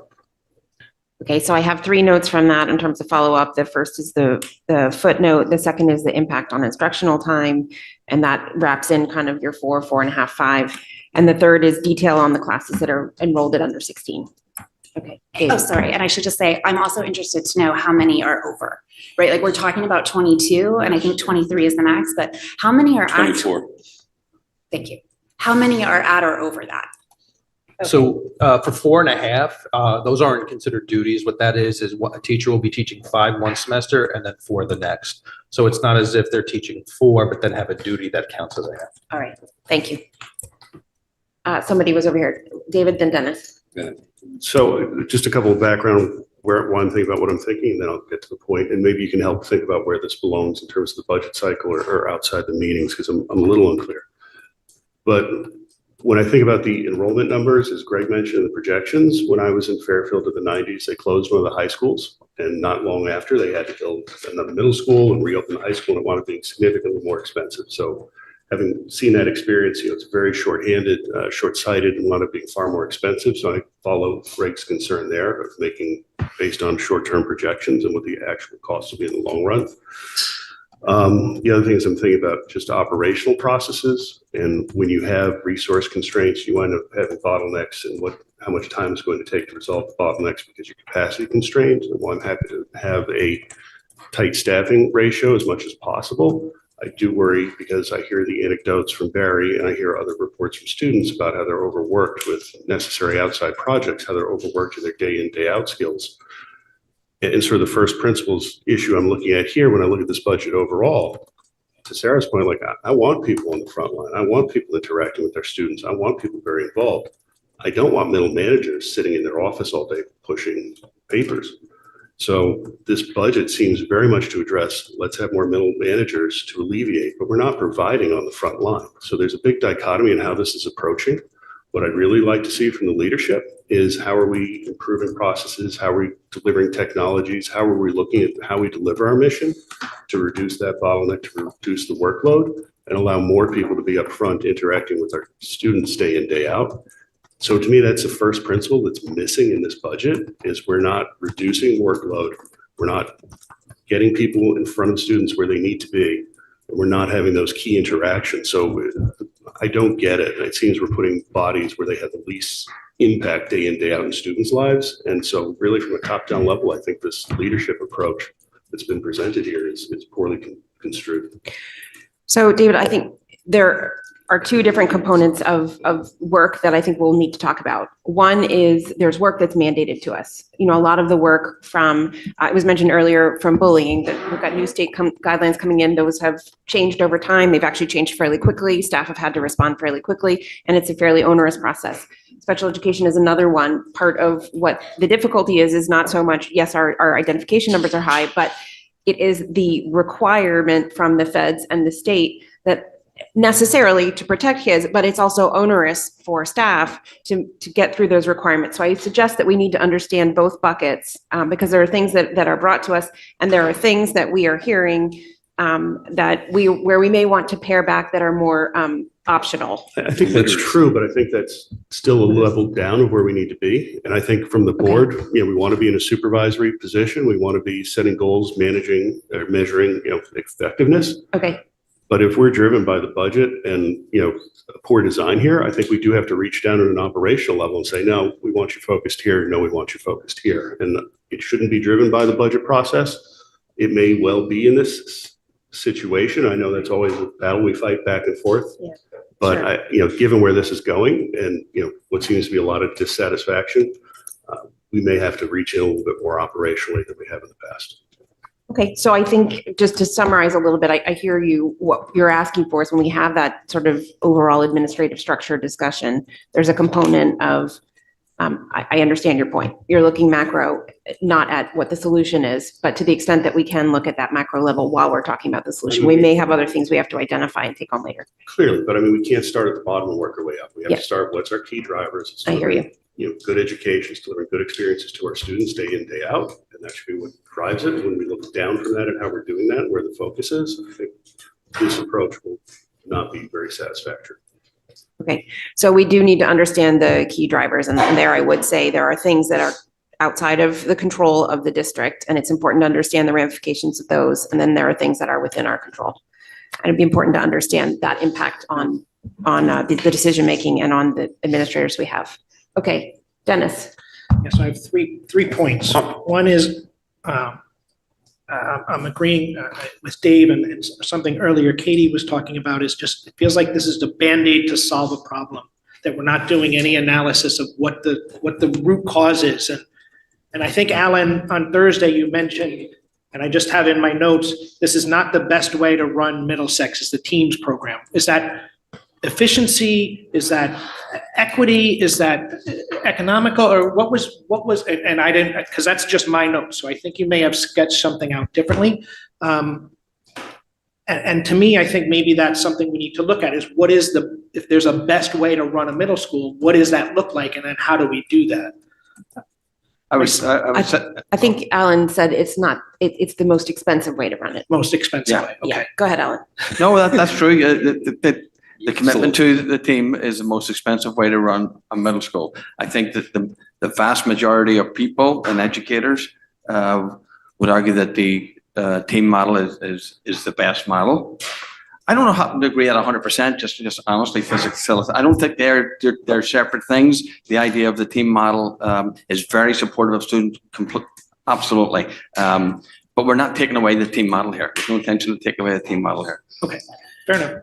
I think just on that, it's also important to note that we are, if not the biggest middle school in the state, one of the biggest. Right. And so there are efficiencies that we're achieving by having a large building and a certain number of administrative staff with a large number of students, but we have to weigh that with how we structure it. And so we've chosen the team model to try to balance those things. I just put that out there that it's important. Those are important components when we have the discussion. And they're important components for our teachers. Yes. Support staff and everyone. So we're maintaining those. Okay. The other part that I meant to ask with the RC1 and this one, and also I guess RC, the elementary schools, is we're talking about MMS administrators spend 45% of their days in PPT or 504 meetings. Does that include preparation for meetings? Does that include debrief of meetings? Is that just literally in the meeting? And so could we have a breakdown of and I think we've asked for this before, but maybe it's changed, the length of the meeting, how long it takes to prep, and how long an average of debrief is, and what it all entails in one particular meeting, what that looks like in a day of an administrator. Then my last question, again, meant to ask in RC1, is building subs. Are we confident that by having permanent building subs, A, we can staff them, and B, that will solve our problem? So I'm confident that we can staff them, but it is a little bit of a revolving door, which is why we're proposing sort of that retention structure. At the secondary level, teachers can cover class. Where it's really critical to add more building subs is elementary, and we can get to that when the elementary principals are here. We have started to advertise on different platforms, and so we have gotten some more qualified applicants. The reason that you see that some of the building sub lines are not fully spent is that sometimes those building subs go into a long-term sub position, so they're being charged someplace else. And so it can be a revolving door, but the purpose of building subs is to be able to cover, if we can, for long-term absences for teachers. And we have needed to and continue to depend on our teachers, particularly at the middle school level and the high school level, to take additional courses to cover the courses, whether it's a temporary teaching position or whether it's a substitute teaching. And I want to just, for those who are watching here and for their Saturday entertainment, I'd like to recognize them for actually stepping up, and they've never not done that for us when the need has been there. Julie, then John, then I think, oh, Rob, actually it's Robin, then Julie, then John. I haven't gone yet. Okay, Robin. Again, just on SRBI, and I know we'll talk about this on Tuesday, but it would be helpful to know how many students we have currently in level 1 SRBI versus level 2, 3, to the extent that we're looking at using middle school teachers to help with the level 1. And then my other question is, how much time does SRBI take to do for the interventionists or the teachers? Because I think that's also part of the caseload kind of analysis. Okay, thank you. Okay, who did I say was next? Okay. John, is that right? Quick, back to building subs. It doesn't show what the current staffing is and what the proposed staffing is. Is that because it So ebbs there's, and so flows? for the middle school and the high school, there is no change in the amount of staffing for building subs. They currently have 2. The changes at the elementary school going from 2 to 4. And the reason for that is because the reason for You're on, you're good. the reason for the middle school and the high school is because the teachers can cover classes, where at the elementary schools you can't do that. At the elementary schools, we are also, well, across the district, we are saying that we want to increase the rate from 150 to 175. The reason being, just like there are teacher shortages, there are substitute shortages, and every district is starting to creep up on their price because everybody's trying to get that limited pool to them. And so at 175, we would be well above all our competitor peers. And as Marge mentioned, the idea of providing that retention bonus is so that they're less transient, really. And that is another way of compensation to attract somebody to this country. And we went up this year in what we offered, We right? did. So originally we were 125, we went up to 150. So we went up to 150, then New Canaan followed, and they went up to 150. Greenwich followed, they went up to 150. Westport went to 130. So there's a bit of like a race to the top because everybody's trying to get those limited resources. And am I correct in remembering you asked for more last year and we raised it, but didn't add as many as were asked for? So originally we had asked for 4 last year, and then it was reduced to 2. Thank you. Julie, the summary is on page 21 from Thursday's presentation. Who's next, John? I guess I just wanted to highlight, which I think has gotten lost since this proposal's been offered by Dr. Adley, is every single year we match enrollment with teachers at the elementary school. And since my tenure, fiscal year 20, I think we eliminated up to 3 elementary school teachers. So what we're doing here, maybe what was radical is we didn't adjust along the way. And I realize it's a bit of a surprise by looking at the numbers. But again, if you look at the numbers and even with the projections, and as Rich pointed out, and you look at our demographic studies and kind of overlay that with the plan that's been outlined, we're outside even our recommended range. And it's not like our policy's out of date either. We went through our policy on October 11th, 2022 and revised it based on classroom sizes. And there's no asterisk about special education. To Alan's point, I think where the study was going, but misworded, we account for all that in our classroom ranges. And so, when we set classrooms every year and everybody understands it. I know sometimes when we get close to the upper end of the range, there is a bit of discussion. We leave it up to administration. But I just want to take a step back here. We've lost 9.8% enrollment in middle school, and made 1.65 FTE adjustments through attrition. We have inequities in terms of teachers, what they're teaching. And from a contractual level, that is an issue that needs to be addressed. There's inequities between the elementary schools and numbers of hours taught and middle school with this falling out. So it creates this complexity. I don't view it as anywhere being radical. This is normal. What's radical is we're finally catching up to the numbers. We got to the low end of the range fiscal year 23 and 24. Now we're below the end of the range. So yes, let's look at the data, but let's not call it radical. This is just being smart in terms of adjusting the staff levels relative to our enrollment. And guess what? If enrollment grows, just like elementary schools, we add sections into our budgets, and that's what we would do right here. I would also, if you want to do just a wee sort of, like, Alan, why did you not bring this forward earlier? Honestly, we've had COVID, we've had changes in leadership at the middle school. I just didn't feel it appropriate to make the changes during those time periods. But we talked about it, maybe not Yes, overtly. no, yes, Sort of. Katie. I have to respectfully disagree. I think that for a budget that says that it's about retention and recruitment, this goes in the direct opposite of that. And I also have to echo the point that Greg made when we first started talking about this, RC, that the projections for the next 5 years are increasing every single year, with the exception of the fifth, that it's not an increase over the fourth, but is still an increase from today. So we're making up in 5 years what we lost in 10. And we need to think about the culture impact, and we need to think about the year over year, not just this current budget cycle. As a follow-up, I want to say 2 other things to Dennis's point, asking about the need to look at the PPT time for admin and how it affects their day. I want to reiterate that needs to be looked at for everyone that is involved in the PPT meeting. Again, I think that we are making dangerous choices and being myopic. It's not just about admin. That's not, the admin are the maybe one class of people at that meeting that don't have instructional student facing time compared to general ed, special ed, guidance counselors, and psychologists. And then my last point that I just want to pin for further discussion is that while we might be saying that we are not looking to eliminate the team model, a lot of the suggestions in this appendix and even some of the comments today do erode it. Having rainbows is not the spirit of the team model. And to Sarah's point earlier, there's a big difference between having a teacher who straddles 2 teams than having students who do. So I want to caution us on the impact of our decisions beyond what happens in a spreadsheet.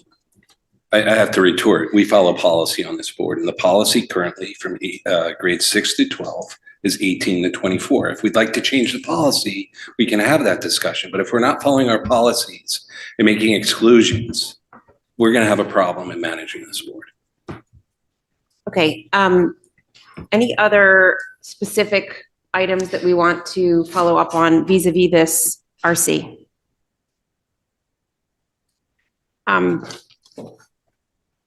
Okay. I'll just summarize by saying, as I said in the beginning, we're talking about people. It's uncomfortable. It should be uncomfortable. It's okay that it's uncomfortable. It's okay. It's because we care. With that, we are at 11. Oh, it's public comment. Forgive me. Public comment. Anyone in person, please state your name and address, and as well a name organization if representing them. You have up to 3 minutes to comment. Hi, Crystal Hill. I'm one of the co-chairs of CDSP. My address is 300 Brookside Road. Some of our questions are going to reiterate some of what the board has mentioned, but I think it's important that we reiterate them as well, as it's what we're hearing from our parents and our Middlesex PTO as well. We've only been provided revised class averages for the entire school, but as proposed, 2 grades will have little to no impact, with 1 grade absorbing almost the entire impact of reduced teachers. We would like to see the revised class sizes for the grade specific. That would be helpful. Also, what specific criteria will be used to determine whether the 6th or 7th grade will lose the team of teaching next year? There's only one student difference in the projected enrollment for next year. Is there going to be some sort of ratio that's defined so that in the future, these changes follow that same perspective? The consultant report mentions the opportunity for efficiencies will require the school to expand having teachers teach across teams and even grade levels. Will reducing 1 grade to 3 teams result in more students taking classes across teams? Is this a change going to minimize the team-based approach at MMS? It seems to have been repeated multiple times that the team model is the most expensive. So is this the beginning of an approach to reduce the team approach at Middlesex? How will reducing the numbers of teachers affect other aspects of daily life? We hear repeatedly that there are issues with passing time and bathroom time, taking teachers out of the building. How will that affect that? How will that affect the before and after school help provided to students if teachers have more students on their caseload? Were these factors any part of the analysis made by the consultant? Also, the small class sizes do seem to be centered more around the specialized and differentiated classes like math and language. So would the teacher reduction impact the ability to provide those varied math and language classes to students? Also, we feel like the comparisons to class sizes at elementary versus Middlesex are a little bit not apples to apples, as obviously there's much more varied, like the high school, much more varied in the type of classes children take. And also, how many IEPs and 504s are currently on each classroom in average? How would reducing a whole team of teachers affect that, specifically for the grade that would be impacted? Thank you. Anyone else in person?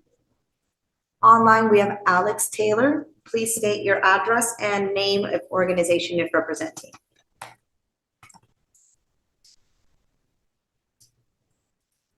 Hi, thank you. Sorry, figuring out all this technology. Alex Taylor, 4 Behringer Road, and I am representing CPAC. Like we said in the high school, we'd like to review an increase in professional development. That's my fault. Go ahead, Alex. Go. Sorry. Okay, can you hear me? Yeah, that was my fault. Go ahead. Okay. As we said in the high school, we'd like to review the increase of professional development at MMS to provide updated training for co-taught classes for all staff, and to include universal design and learning as children with IEPs and 504s are in all classes, not just in co-taught classes. We also wanted to point out again on the psychologists that they're only allocated to the special ed RC. But we know that they work with kids on all needs, including bullying in school and problems and conflict that they have. We also note that we know that there are not enough kids getting the services that they are even required to have on their IEPs. We also would like to mention, there was a lot of mention about SRBI and how dropping a team would integrate more. We wanted to just understand how that works a little bit more and exactly what those categories were. And then lastly, we tried to raise our hand under Fitch and it didn't work. So we just wanted to also mention about the psychologists under that budget. There's nothing allocated there. But we also wanted to thank the school for the district for supporting the Fitch program. We know how important it is. And it also probably, again, I don't want to say this in this way, but we're keeping kids in district, which is usually less expensive than paying for them to go out of district. So it's a great program for the students, but also it does affect the budget in that way also. Thank you again for all your work, and we will be back on. Thank you, Alex. There are no raised hands at this time. Okay. With that, are there specific topics that the board wants to, or questions the board wants answered from anything we just heard? Yeah, I think a lot overflows was repetitive to what I did. Okay, I agree. I would say there was a question about impact on student experience. I think that would be a nice way to look at this question of scheduling. I think a specific discussion about the integration of SRBI. Again, I know that SRBI is planned for Tuesday as well. And then asked in the last, or the high school, and also this time was the PD for COTOT and UDL. I understand that we've asked for a breakdown of PD anyway, but just reaffirming that if there's PD for COTOT and UDL, that you guys work together so we can see both, please. Special ed and general ed PD, or ideally where they both cross. Anything else? Robin. Jill. Robin, thank you. One comment that was made, the idea of seeing the number of IEPs in 504s currently in the Middlesex classrooms, I believe that was one of the requests. If that's by class or by grade, I don't know what would be the most effective, but just for scheduling purposes and the analysis, I think that's important. Okay. If that's so understanding available, or maybe understanding sort of the identification rate at each grade, and I don't know. I'm That was the request. Yeah, that was no, I'm made. saying, I'm thinking that the spirit of the question really was more about what is the classroom makeup, right? In terms of, we heard a comment from the other night about, what is it, again, not just like a table, but like, what is the experience that our teachers have, and what is, so I think that was the question, right? Like, and I know that there are thresholds, right? That there's a certain level where when you have identified students, then it becomes a COTOT and you have to bring in a teacher. But like, those pieces of conversation would be helpful to this. Is that right, Robin? Yes. Is that what, thank you. Yes. Okay. So you have to think about how to answer that, but sort of how our classrooms are composed. That's a complicated question. Because it really varies depending on the student's level of need and what they're receiving services for. So for example, if and I'm answering for Shirley, I should stop. You answer. And we will take some time to find the best way to answer that, because the answer is you may have a student who has one co-taught class, and you may have a student that has two taught classes and a resource room and other related services. You may have students that are in one of our specialized program, like our ALC program, and spend the majority part of their day there. Right. Or you may have students that go into the AIM program one period a day, but have access to other. So it's hard to, I think if the question is, I can tell you there's about an average of, if you look at grade, and I can tell you it's about 60 students on a grade. If you look at, including all Who are programs. identified. Yes. So it's not about the Right. student, That's right? why So you for can't- example, let's take From the teacher lens. let's take the Navy team, right? And let's take one math teacher. And that math teacher has 5 classes, right? Class 1 has 20 students and 5 of them have IEPs. Class 2 has, 22 students and 10 and 11 of them have IEPs, and it's COTOT. That kind of breakout, I think, is really the spirit of what we're this. talking. So I'm wondering if Look we like have to teacher. do a representative sample, because the number of children with IEPs may or may not affect the teacher's experience, because if the IEP is not relevant to math. So if I have an IEP that has to do with, for example, speech and language, or with, I'm just trying to get to the right question. So if a teacher has 5 students with IEPs, his or her day may or may not be impacted by one student's IEP, but might be impacted by 4 other students' IEPs. The teacher would have to read them, but the accommodations and modifications may or may not be relevant to that teacher's experience. So what we would ask is that you guys take it back, figure out how to answer the question. Yeah, and you guys work on an email to solidify the question.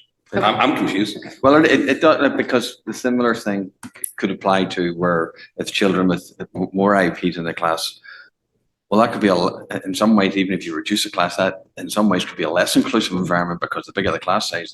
So I get the question. I think I understand. I think so. What is the teacher experience in terms of how much the identification of students impacts his or her ability to deliver a robust educational experience? And I'm not sure what the right level to cut that is, but to your point, if it's just for math, but they're in a math class, but they're impacted for reading in their IEP, well, that could impact math instruction as well. So I don't think it's particularly straight for that. Correct. It depends on how the accommodations, modifications are written. Right. I'm sorry? In a PPT, right? Like, there still is an impact, right? Is what I'm saying. Even if that student doesn't specifically have a math goal, like maybe they have a language disability, right? So story problems are a problem. Maybe that teacher just sits in as it's a nuanced thing. So I think reducing it down to simple numbers is probably the best way. When we start to get individualized, it gets very messy. Yeah, so we're all in agreement. It's nuanced. Admin will take it back to figure out a way to answer the question. I think we Sarah? were thinking about it at the 30,000 foot view when we were talking about the administrators. Administrators need their 44% of their day is in PPT. I think the question is where do we see that burden on the gen ed teachers as well as the special ed teachers, and how are we band-aiding the problem, right? What would be the bigger problem, or the Okay. bigger view? So two different questions there, Sarah, because one is I think two different questions. Somebody correct me if they disagree. One is sort of the impact of PPT meetings, and the other is the impact. I think what we're also talking about is the impact of instructional delivery when you have a appropriately an inclusive mixed classroom. Do you want to say something, Shirley, before we move on? I think I'll go back to the team and see the best way to answer both questions. But just to Wonderful. keep in mind, and I guess we should wait till we have the proper opportunity with all the information. But it's hard to do a parallel between administration and attendance and special education teachers' attendance. So an administrator may have 200 students that they're addressing, and an average caseload for a teacher may be, there are some teachers in our district that may, in a specialized program, have 5 students, and there may be some that have 14 students. But they're not going to have 200 students or 300 they're looking at over the course of the year. So I need to just sit back and find the best way to really answer the thoughtful questions of what does it look like. Okay, and we might need to agree to talk about it a little bit over time until we get to where we feel like, and that's okay if it takes a little bit of iterating. Okay, David? Yeah, Shirley, I think that makes sense. I wouldn't be surprised to see different ratios, different job responsibilities. Clearly. Just a quick follow-up to that. But the real point I want to make is I think the point I was trying to hit earlier on first principles, this is a board from top down. We're seeing this pop up in numerous places so far this morning. We're going to see more before we finish today. So I think we really need to make sure that as we go through this, it's going to be driven by the budget, unfortunately, versus possibly in policies, but we really have to go back and do that analysis, understand where these drivers are. Why is our identification rate so high? Why do we have so many hours being spent? Is that what everybody else does? What makes that? Is that our policy? Is that state policy? Why? And we need to start at the top. And just building with that, what you asked earlier, do we want to see it based on different grade levels? And to Dave's point of this overarching view of identification rates, I would like to see that data. Are we seeing something where it's much higher in middle school than it is in elementary school? And if so, why? And do our neighboring districts experience the same? And just to build on that, to understand more data, the more robust data we can have, the better analysis we can do. Okay, is it possible to break down identification rates by elementary, secondary? What level of, okay. And let's package it please with RC 24, just for, since it's an overall, get the answers for that. And RC. just, we can certainly do that. I think we know that, well, just on an easy part of the question is that we did show in our last presentation, identification rate has gone up all over Connecticut. And if you recall, I'm sure you do, Dennis, with the numbers, we showed over the last 5 years where we are in the queue on that. I think I tried to, on an initial level, say that I really can't say why another district has a lower rate than we have. I can say that we're diligent in our referrals and listen and hear our families.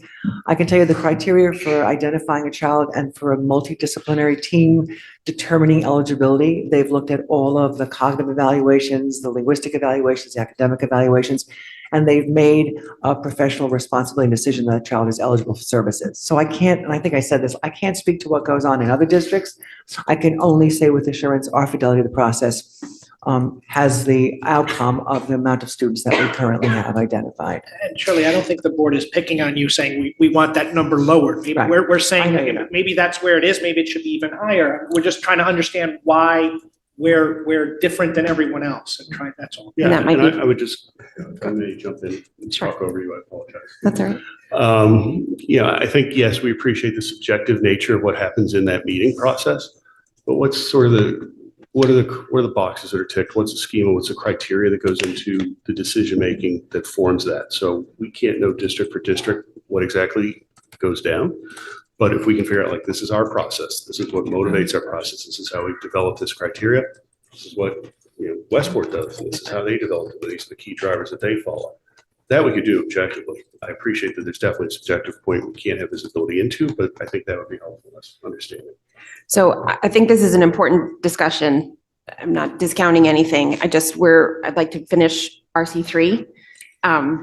Is this on RC3? Yeah, I just want to say that I think that we could shorten this conversation if we could add some of this nuance back into the special education update. There were some follow-ups, but this board did ask about within those identifications in the district, not compared, right? Are we seeing a higher base of language-based learning disabilities? Do we need to address that? Yeah. So I would just like to use this to flag that for next time, but I think some of these questions can go into that.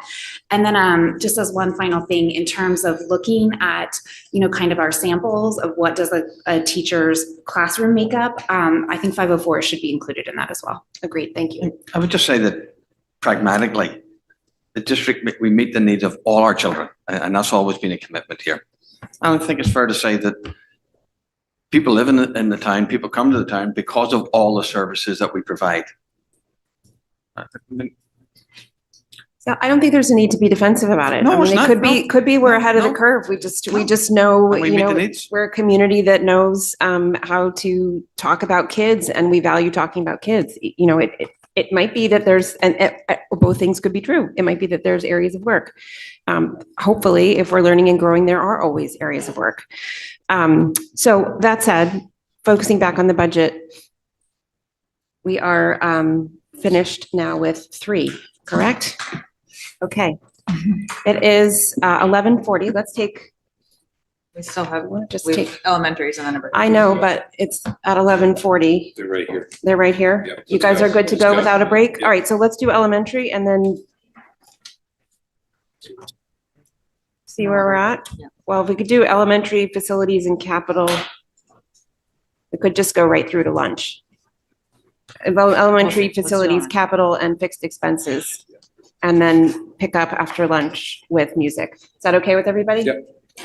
Okay, if you need to step out, please feel free to. All right, elementary school, thank you for being here. Good morning, Chairperson McCammon and members of the Board of Education. I'm Paula Blakely, the principal at Holmes, and I'm going to be sharing with Carrie Snowden, who's also on. She's the principal at Henley, as you know. And we're just going to quickly summarize the highlights of the proposed elementary budget. And I'll refer you to page 143, which is where that summary begins. Hopefully, our conversation will be much less complicated than the middle school because most of what happens at the elementary level is enrollment and formula driven. But there are some common things that will be shifting a little bit in this proposed budget. So I just want to call your attention to those. I think if you start in the section on page 143 that says personnel, all of the costs in this proposed budget are in line with the proposed enrollment figures, the class size guidelines, and the increases in contractual salaries. Coming into this next school year, the proposed enrollment indicates a decrease of 1 FTE at Henley for first grade, an increase of 1 at Holmes for first grade, so that's a wash, and an increase of 1 FTE at Tokenique for second grade. And then due to the outside consulting company finding efficiencies in scheduling for our specials, there is a decrease of 0.4 FTE in PE, and that would occur at Tokenique and Henley. A decrease of 0.8 FTE in art, and that would mean 0.2 FTE at Henley, Holmes, Royal, and Tokenique, and a decrease of 1.2 FTE in music. That's a 0.2 FTE at Henley and Holmes, 0.4 FTE at Royal and at Tokenique. So those are the personnel shifts. Related to that is that the elementary assistant principals in the DAA contract, we indicated that our elementary assistant principals' work year would increase by from 197 to 207 days. So that creates an increase in this budget. And then I'll let Carrie talk for a bit about our building subs. Thanks, Paula. Good morning, everybody. This next request speaks to the need for substitutes, which is a problem that has previously been discussed, not just this morning, but at other board meetings. The elementary schools are requesting 2 additional building substitutes at each school for a total of 4 building substitutes at each school. This requests include an increase in the pay rate and a retention pay every 60 days that Rich spoke about a little bit earlier. To offset this request, we are recommending a reduction of 2 instructional aides at each school, which would leave us with 2 instructional aides each. Support in kindergarten and first grade would be the priority for these remaining instructional aides. Currently, our terrific instructional aides are called upon to substitute in classes when there is a need, and there is a need pretty much every day, whether it's to cover teacher absences or meeting attendance. So this is a contributing factor to this request. And that covers both the categories called building substitutes and teacher aides. And then related to the reduction in the instructional aides is a need to add 1 lunch monitor at each of the elementary schools. And the lunch monitors work for 3 hours each day. And that increase should be able to be covered by the lunch school program. But that is something that each school will need with the reduction of 2 instructional aides. And then in terms of clubs and councils, which is a stipended position, we are requesting that we reinstate the webmaster stipends in an effort to provide better communication on our website. It would be helpful to have a point person at each school who can update and maintain each school's website. And these stipends at each of the 5 elementary schools would be $2,546 per stipend. And finally, I'm speaking from the requests that are listed on page 145, but I'm going to direct your attention to page 148, which outlines the formula that is used for determining the budget for textbooks and consumables. These are all based on student enrollment. There are 2 notes. Paper allocation at each school is now rolled into general teaching supplies. Previously, it had been pulled out. And each school will have a budget of $2,000 for furniture replacement, which for items like carpets, bookshelves, desks, tables, and chairs, just as they are needed 1 or 2 at a time, depending on things breaking or needing replacement. And I think that sums up our summary. Okay, thank you all very much. I'll open it to board questions. Sarah. Thank you, everybody, for being here. I have a question about the addition of the building subs and the reduction of instructional aides. As you all know, I am never in favor of taking man-woman power out of the elementary classroom. And I would love to know your take on what the student experience would be, how that would change through this proposal. I think, as you know, Sarah, our instructional aides do a lot with students in the classrooms. They do a lot of small group work with students where they reinforce skills that have been taught by the classroom teacher, or they support students who need extension work. They help teachers to work with students around memorizing sight words in the kindergarten classrooms and reinforcing some of the foundations instruction. So there are a lot of things that they do. I think the challenge is just the reality that we're living. If we were in a perfect world, we would love to hold on to all 4 of our instructional aides. We really don't want to give them up. It's just that given the tight budget and the reality of the fact that we just don't have enough substitute coverage, and not all of our instructional aides are able to cover classes. It depends on their level of education. So we are just trying to sort of face the reality that we really need to have people in our classrooms where there are 23 or 24 students who need an adult to supervise them, but also to be able to teach them. And a lot of our instructional aides are being pulled to do that type of coverage right now. It's on a daily basis that's happening. So it's a great question, and we definitely don't want to give them up, but we just sort of feel like we don't know a different way to deal with that reality. So if a building is fully staffed on a day, there's a day where every single teacher is in the building, these building subs would still be in the building and could effectively be used in the instructional aid role, right? Yes, So- absolutely. Okay, Yep. And that is our intention too.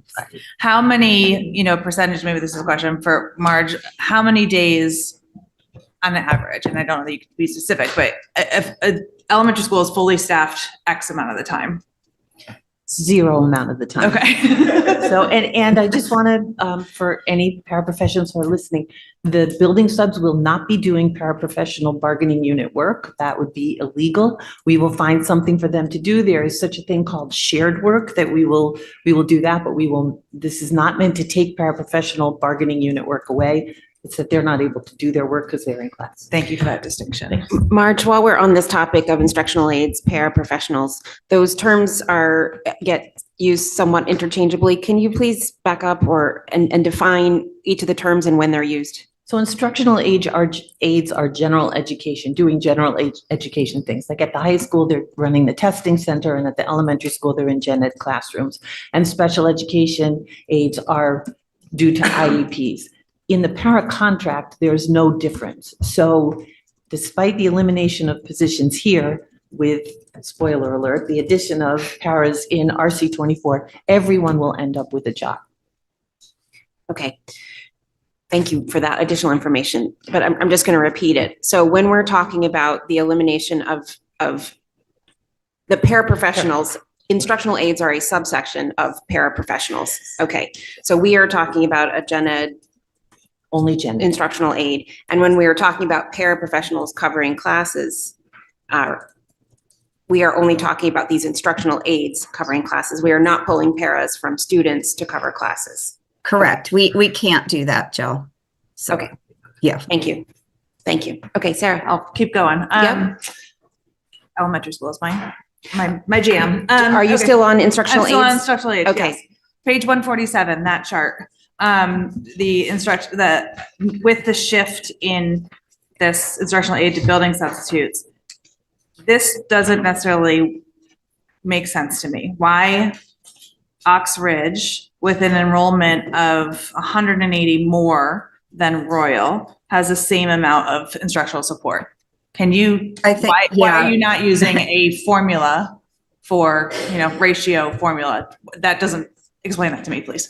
Right. I think at this point, we don't need it because it really, if we're focusing the work of the instructional aides on the primary grades, just kindergarten and first grade for the majority, the number of sections is very similar across schools. So it makes sense to have a similar allocation per school. I understand the lunch monitors. I understand the campus monitors, but the building subs, if you've got multiple, almost, that's a huge, the enrollment is really significantly different. Do you need fewer at Royal? Do you need more at Ox? I guess I'd have to ask Marge. I can speak to Holmes. Okay. I mean, we did look, if you wanted to give Oxford something else, I would give them another building sub, because if you look at their substitute line, they have a real issue there. I mean, I'll let Harry talk to that as well, but we did what Paula said. We tried to look approximately at the number of kindergarten and first grade sections. So the ratio is to sections, not to students. Okay. Yeah. And two grades of second. Yes. Yeah. So it's a subset of. Dave. I guess I had a similar question to Sarah, looking at Ox Ridge versus Royal. And is this 515? I see K through 5. This is not inclusive of VLP? It does not. It's not. Okay. Okay, still on this topic. Okay, Katie. I did just want to point out that there was that there's an inaccuracy about the average class size at Oxbridge. There's a notation that says that it does not include ELP, but it actually does, in fact, through all the year projections. Like if you see, it'll say, kindergarten 19, first grade 20, everything's in 19 and 20, and then the class average is 18. If you do the math and you take out ELP, if you add it back in, it works. What page are you on, Katie? So it's in the Oxbridge, so it's page 74. 152, 153, and then also in the enrollment, yes. Page 74 in the enrollment. So it's yes, starting at page 70, well, actually starting before that at page 73 is this year's, which is off, and then the next 5 are as well. So Would you check that? I don't think it changes like sections and things in Oxbridge, but I just wanted to mention that. I have a hard time imagining that we can equitably assign the same numbers to a building with in excess of, around 630 students as one with 330. So that's a conversation that I think this board should come back to. I think, Katie, where I see that happening is in lunch monitors, building subs, and campus monitors. So that second piece versus the instructional aides. So I'd love to understand sort of how that coverage works during the day. I think some of the instructional aides were probably, what's before, how does this impact before school, lunch, after school, during the day, passing in the halls? And then how does that work from a population perspective? My other question about the instructional aid, sorry, Dave, would just be that capping the instructional aid presence at first grade makes me a little nervous. Generally speaking, we talk about K through 2 as being learning to read and 3 through 5 as being reading to learn. So, especially given that we have a focus on literacy and we are looking at areas that we need to shore up what we're teaching our students, I'm nervous about removing that from second graders. Anecdotally, I do hear, I'd love to hear the principals weigh in on this. That third and that fourth grade year, a lot of times when we see that some of our readers maybe are having trouble that we didn't know about before, right? When you're in that learning to read, you're gaining skills. And when suddenly you need to read to learn, things are very different what we're asking of our students. So, the reduction of 10 instructional aides does make me nervous. I understand the issue with building subs, but again, I want to build the budget that our students need. I just want to be clear though to the public and stuff, and I think you understand, Katie, okay, but while they provide instructional support in the sense of organizational support, they are not providing instructional support, reading that's provided by the professional in the classroom teacher. That's the most important factor that you can give a young child between grades 1 and 3. So I just want to make it clear that it's organizationally that they would be working it. And it also doesn't preclude the principal if he or she wants to make an independent decision with some flexibility around those particular grades to put someone in second grade if that was necessary. That is a good point, and I appreciate that. I just think that it brings the ratio down is what the instructors do, right? It helps to see who might needs a little more differentiation. I'd love to hear directly from the principals on that, but I think also probably by way of follow-up, sort of what does that, I guess, instructional facilitation look like, and what percentage of the average instructional aid, what percentage of their day is spent in that way? So instructional aides are usually assigned depending, like sometimes kindergarten and first grade have a little bit more time. So our instructional aides spend probably an hour in those classrooms. We do the best we can to have them be there during the core subjects, reading, writing, and math, one of those core subjects usually. And then they have a schedule where they go up through the other grades, at least at Holmes. I'm looking at Natasha nodding, so I think it's similar across our schools, but they have a schedule where they spend about 40 to 50 minutes in the upper grades. So they are in the classroom doing sometimes organizational things, sometimes reinforcement, practice, with small groups of students who are one-on-one with students, depending on what the teacher has already taught and what the students need in terms of support. Paula, can you clarify, please, those numbers? So let's say for a given aide, 1 hour in a K1 class means one aide might spend 1 hour maybe they're helping with whatever general in the morning, 1 hour in a K or one classroom, and then some point in the day, 40 to 50 minutes in another classroom? Or is this an hour in K, an hour in one, 40 to 50 minutes in three, 40 to 50 minutes in four, 40 to 50 minutes in five? I think it depends on the school and the schedule and the number of sections you have. So there are a lot of things that go into that, but our goal is to have them spend a little bit more time in KN1 and then some time in each of the upper grade classrooms. So, you know, it just really is driven by, if I have 5 sections of 5th grade and I have 3 sections of 1st grade, I'm going to have a different schedule than if I have 5 1st grades and 3 5th grades. It's just kind of understood, but I'm trying to clarify, are they spending, if there are 6 sections, are they spending, you know, somewhere like in 5 hours of the day is kind of facilitating instruction, or are you saying it's more like 2 hours of the day? I would say it depends. They usually have to do at least 2 lunch blocks, which is an hour out of their day. Some of them have to do an hour and a half out of their day with lunch blocks, but the rest of it is working in classrooms. Thank you. Sarah. Dave had his hand up before me. I'll let you go ahead. Sorry. All right. A little bit of a tangent, but more so I'm trying to think about how do you get people into these classrooms? I would love to know how many student teachers we have. How many undergrads do we have doing practicum work in classrooms? Is that a way that we could, you know, have more help in our youngest classrooms? I mean, I'm just curious if that, how, I mean, in my own children's experience, I think I've only had 1 or 2, but, you know, do we use that at all? And could that be a good feeder to get people into our district? We absolutely have used them in the past. It is a great feeder. It's just challenging now to find interns. I think after COVID, things shifted in education. And so the number of people coming out of Fairfield and Sacred Heart, which used to be our biggest feeders for interns and student teachers, the number of people that we can actually get to come to Darien and then be high enough quality to be here has dwindled. And so Marge can probably speak more specifically about that, but we would love to have student teachers and interns. It's just hard to get them right now. That is true, and it became more and more difficult to put funds in the budget for something that we couldn't spend it on. So, right. But we're not atypical in the DIRG. Dave.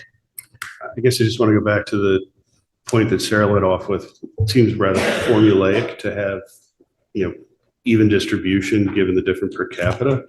There was a point raised that it's really sort of, if you look at sections or if you look at classrooms, it's really more evenly distributed. Outside of the budget, seems we're conflating sort of a policy thing. Maybe the board should take that back and sort of come up with a formula, but I'm wondering if we're looking at a full data set to make that determination. Really, we need to know this is the per capita, but really if you look at what the blocks and the courses are, it's actually pretty well weighted. So maybe if we can get a further understanding of how this is allocated, and that may be something we have to talk at policy versus from a policy oversight board perspective versus something in a budget perspective. So just throwing it out there. Yeah, I think it would be helpful to that end. As there's a couple things that we need to follow up on this item. One of the pieces is historically we had a per capita ratio. So just making sure we have that data in front of us when we talk about this going forward. So because we have used per capita before. Right, and again, perhaps that was not the greater. right measure. Perhaps it really needed to be on blocks and classes and things like that. Yeah. Okay, so in summary, some of the things we're looking to understand would be the impact on supervision through the day, the kind of a look at Ox Ridge and whether or not we're serving the greater size of that population correctly. I heard a question of why not 2nd grade. I think it was answered, but I think it's worth repeating. And so that for further discussion, I think we talked a little bit about how much time the instructional aides are spending in a classroom. I'd love to see sort of a day in the life so that I can see that on a piece of paper, please, because we've just talked to it. And then resurrecting that old ratio, so we understand where we started from historically.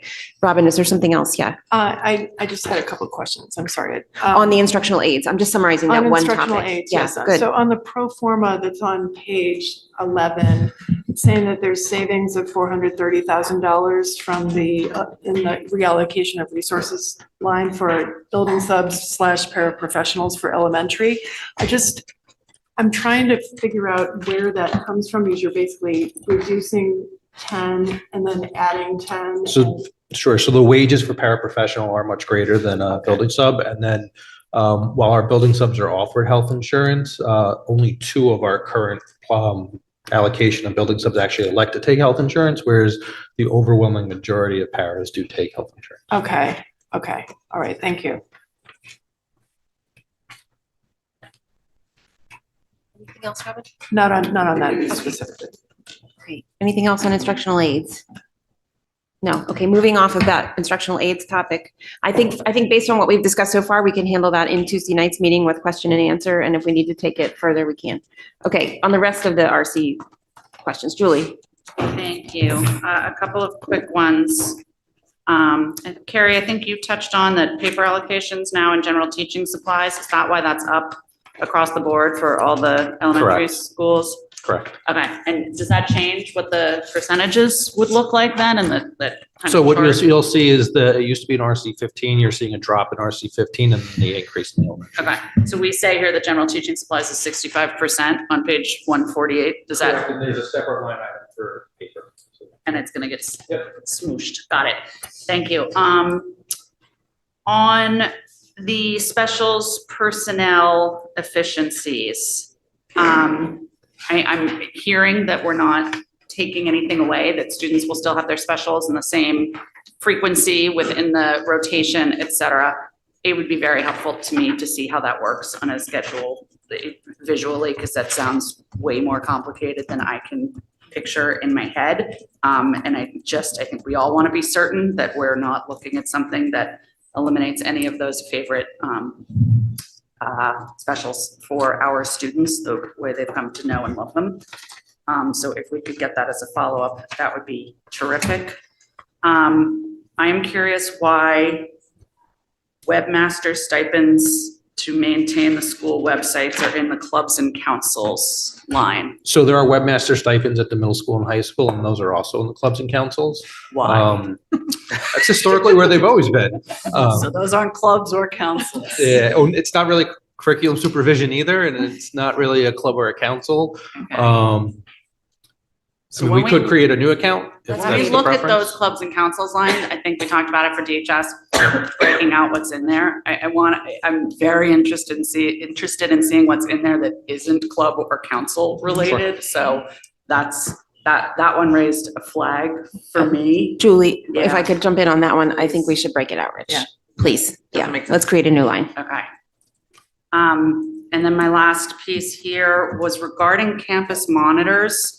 And now I'm kind of putting a couple different RCs together. I saw in the security RC, we're losing a campus monitor at the middle school, I saw that in middle school, but part of the coverage that replaces that is our fleet of 6 drivers who go to the middle school during the day and help provide supervision. I'm curious to learn more about what that looks like, and if there are 6 of them, should they not be spread over more schools? And I don't know that that's entirely a budget question, but that was new information to me. So we could have 1 at the middle school and 5 spread at the 5 elementary schools. So what is that status and what's the thinking there? We basically need at the middle school coverage during the lunchtime is more necessary, given what goes on during that lunch time period and coverage for it.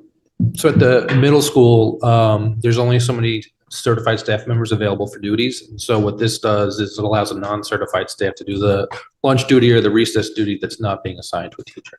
And the lunch account, which is not the right terminology, does not have the room to provide additional lunch coverage in the middle school?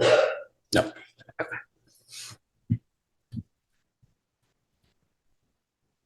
Thanks. Dennis? Yeah, just a quick question on textbook consumables. We're at $31,702 for the year.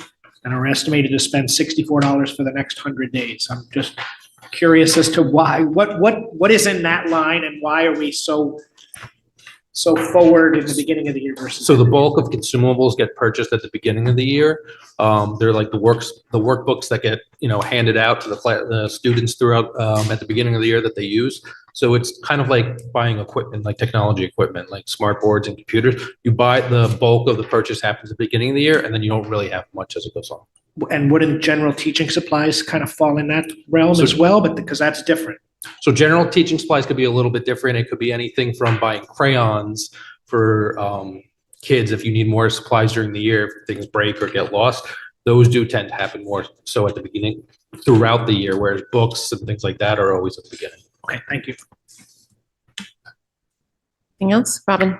This has to do with scheduling, which I know we'll talk about on Tuesday, but I just noted that in terms of the specials, and this gets to Julie's question about the scheduling, on page 5 in the appendix, in the second footnote, it talks about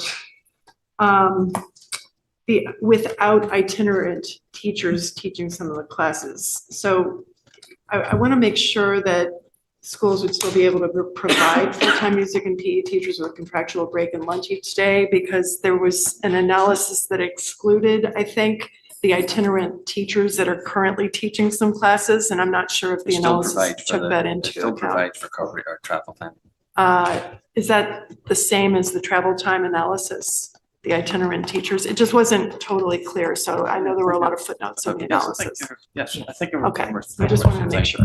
The assumption, I think, is that there'll still be itinerant teachers. I think some of the scheduling assumptions around how we deploy them are going to be refined. Okay. So when in the specials conversation on Tuesday night, we will get a confirmation that all of our elementary school students will be receiving the same specials, and we'll get a better look at what that looks like in terms of how teachers move around, although it's to be refined. Go ahead, Marge, please. So I don't know whether I should be the one to say this, but I don't know that we can provide an actual schedule for Tuesday night. No, we can't. We No, definitely cannot. Okay. No, I thought that's what. they were Ms. Best retaining the wanted. full schedule of, not, Something that shows how it's going to be possible. I don't know what that's gonna look like, but something beyond just saying it can happen to actually illustrate that it will happen. So I have some really good formulas that we'll provide to you. on Okay. Tuesday night. Perfect. Okay. I would also just be interested in the impact on class sizes with that as well. Maybe I missed it, but I didn't see anything on that in here as well. okay. Okay. All right. With that, I'll open it up to public comment. Anyone in person would like to participate? Anyone online, please use the raised hand icon. Where's that? Reactions? Oh. Sorry. That works too. All right, sorry. I think I gave a clapping emoji. Sorry. The glare. Okay. Everyone can see me? All right. I'm Jackie Owens at 4 Parsons Walk. I am a mom of 2 kids and here speaking on behalf of CPAC. So my question is regarding the reduction of 2 instructional aides from each elementary school and adding 2 permanent subs per school. If we're having trouble finding daily building subs, why do we think that we're going to be able to find 2 dedicated subs per school and that be the solution and help with our retention problem? How will the permanent subs have time to cover para lunches like the current instructional aides do? Or help in other places. So if we reduce the number of instructional aides in the classroom, it will impact the teacher's instructional support, but also reduce the support that paras provide and perhaps put more of a burden on paras to help with classroom management and not be with the student per the IEP requirements and not being in compliance. We've also heard during recent meetings from DEA and teachers themselves that this is a very real and negative student-facing impact teachers will face. So instead of reducing instructional aides, why don't we have them certified as building substitutes? Especially if our problem is finding daily substitutes. I know long-term substitutes have to have different credentials. And just reallocating instructional aides to primarily be with our youngest learners in kindergarten and 1st grade is not necessarily solving all issues. For example, bullying in the upper elementary grades. And teachers rely on the instructional aides for that support to manage the classroom and identify other issues going on. So I just want to then transition to the important, as it relates to like bullying, for example, and school psychologists. We mentioned at the MMS in high school adding APs because of the PPTs. Well, our school psychologists are burning themselves with taking time for testing and PPTs. Why don't we have dedicated psychologists doing testing and PPTs? So then the school psychologists in the buildings can focus on the goals of the children with 504 and IEP goals. So this, while mental health is considered a priority for our district, it seems like we are not prioritizing the counseling services for these children so we can work on prevention and make sure that they're not suffering and creating chronic absences, as well as impacting their academic and lifelong careers. So I just want to say that it is in the lens of like special education delivery, but also the broader implications of the overall well-being of these kids if we don't look at investing in their mental health by having better counseling services. Thank but you, Ms. also Owens. the You're at appropriate- time. Okay, and the appropriate instructional aids in order to help our teachers in retention. Thank you. Thank you. There are no more raised hands at this time. Okay. Joanna Walsh, 17 Pleasant Street, CDSP. I just wanted to note that a lot of times in classrooms, when you don't have an instructional para, you might have a dedicated para for a child with learning differences, or even sometimes there's like one para for 2 or 3 kids. And I know if someone needs help opening their juice box, a para that's not, under the tutelage of that para, they're going to help them. But we see over time more and more of when you need extra hands in the class, the paras start to support the whole class. And then that leads to more problems with maybe having to call more PPTs because the kids' services aren't being met or needs aren't being met.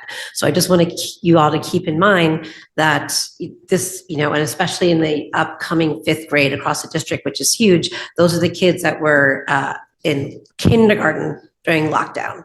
So it's a very large class with a lot of needs. So those are just my 2 little points. Thank you. Thank you. Okay, anyone else?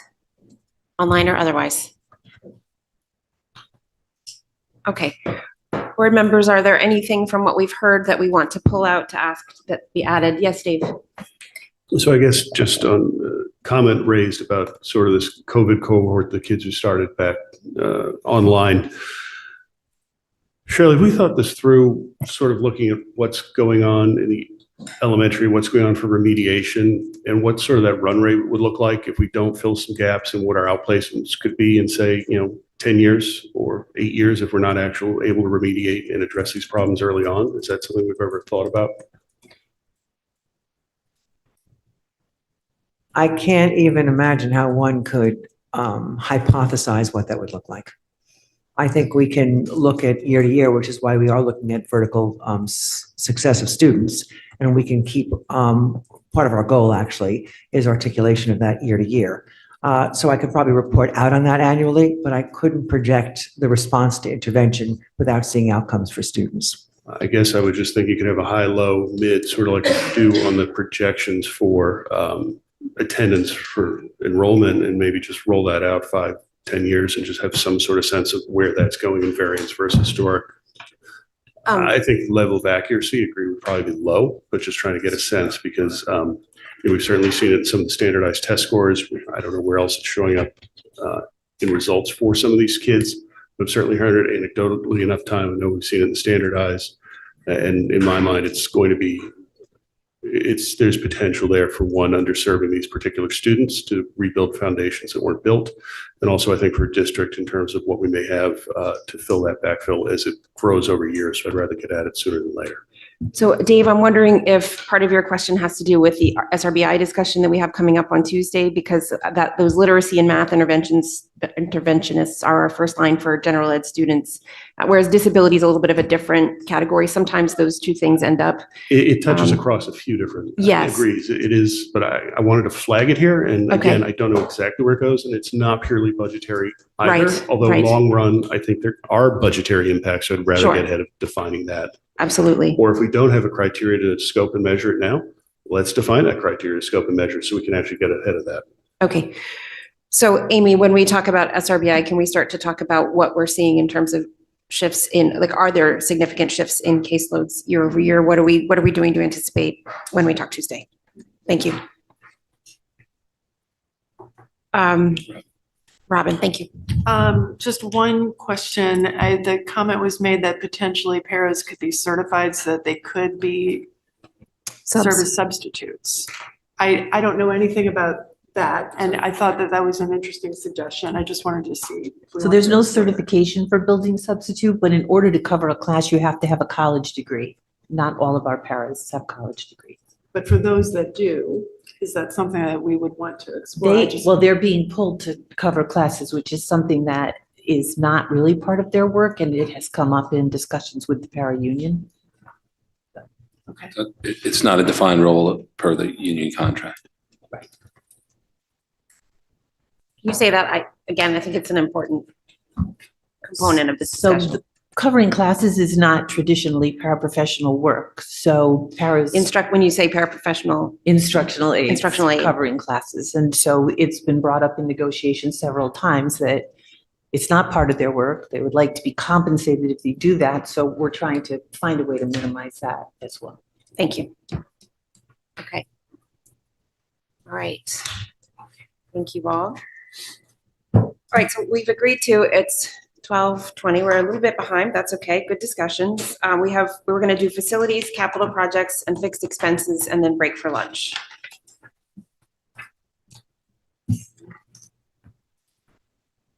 So facilities is 12. Maintenance. Maintenance. Thank you. Kevin?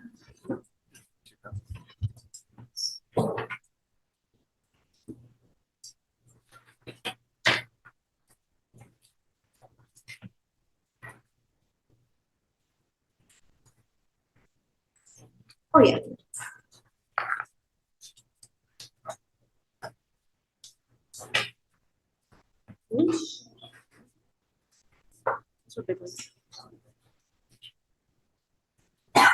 Not terrible.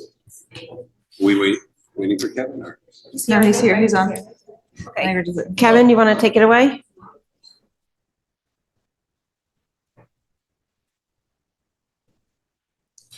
Is he having trouble, Jeff? I did. He has to do it on his end. I asked him to unmute and start video.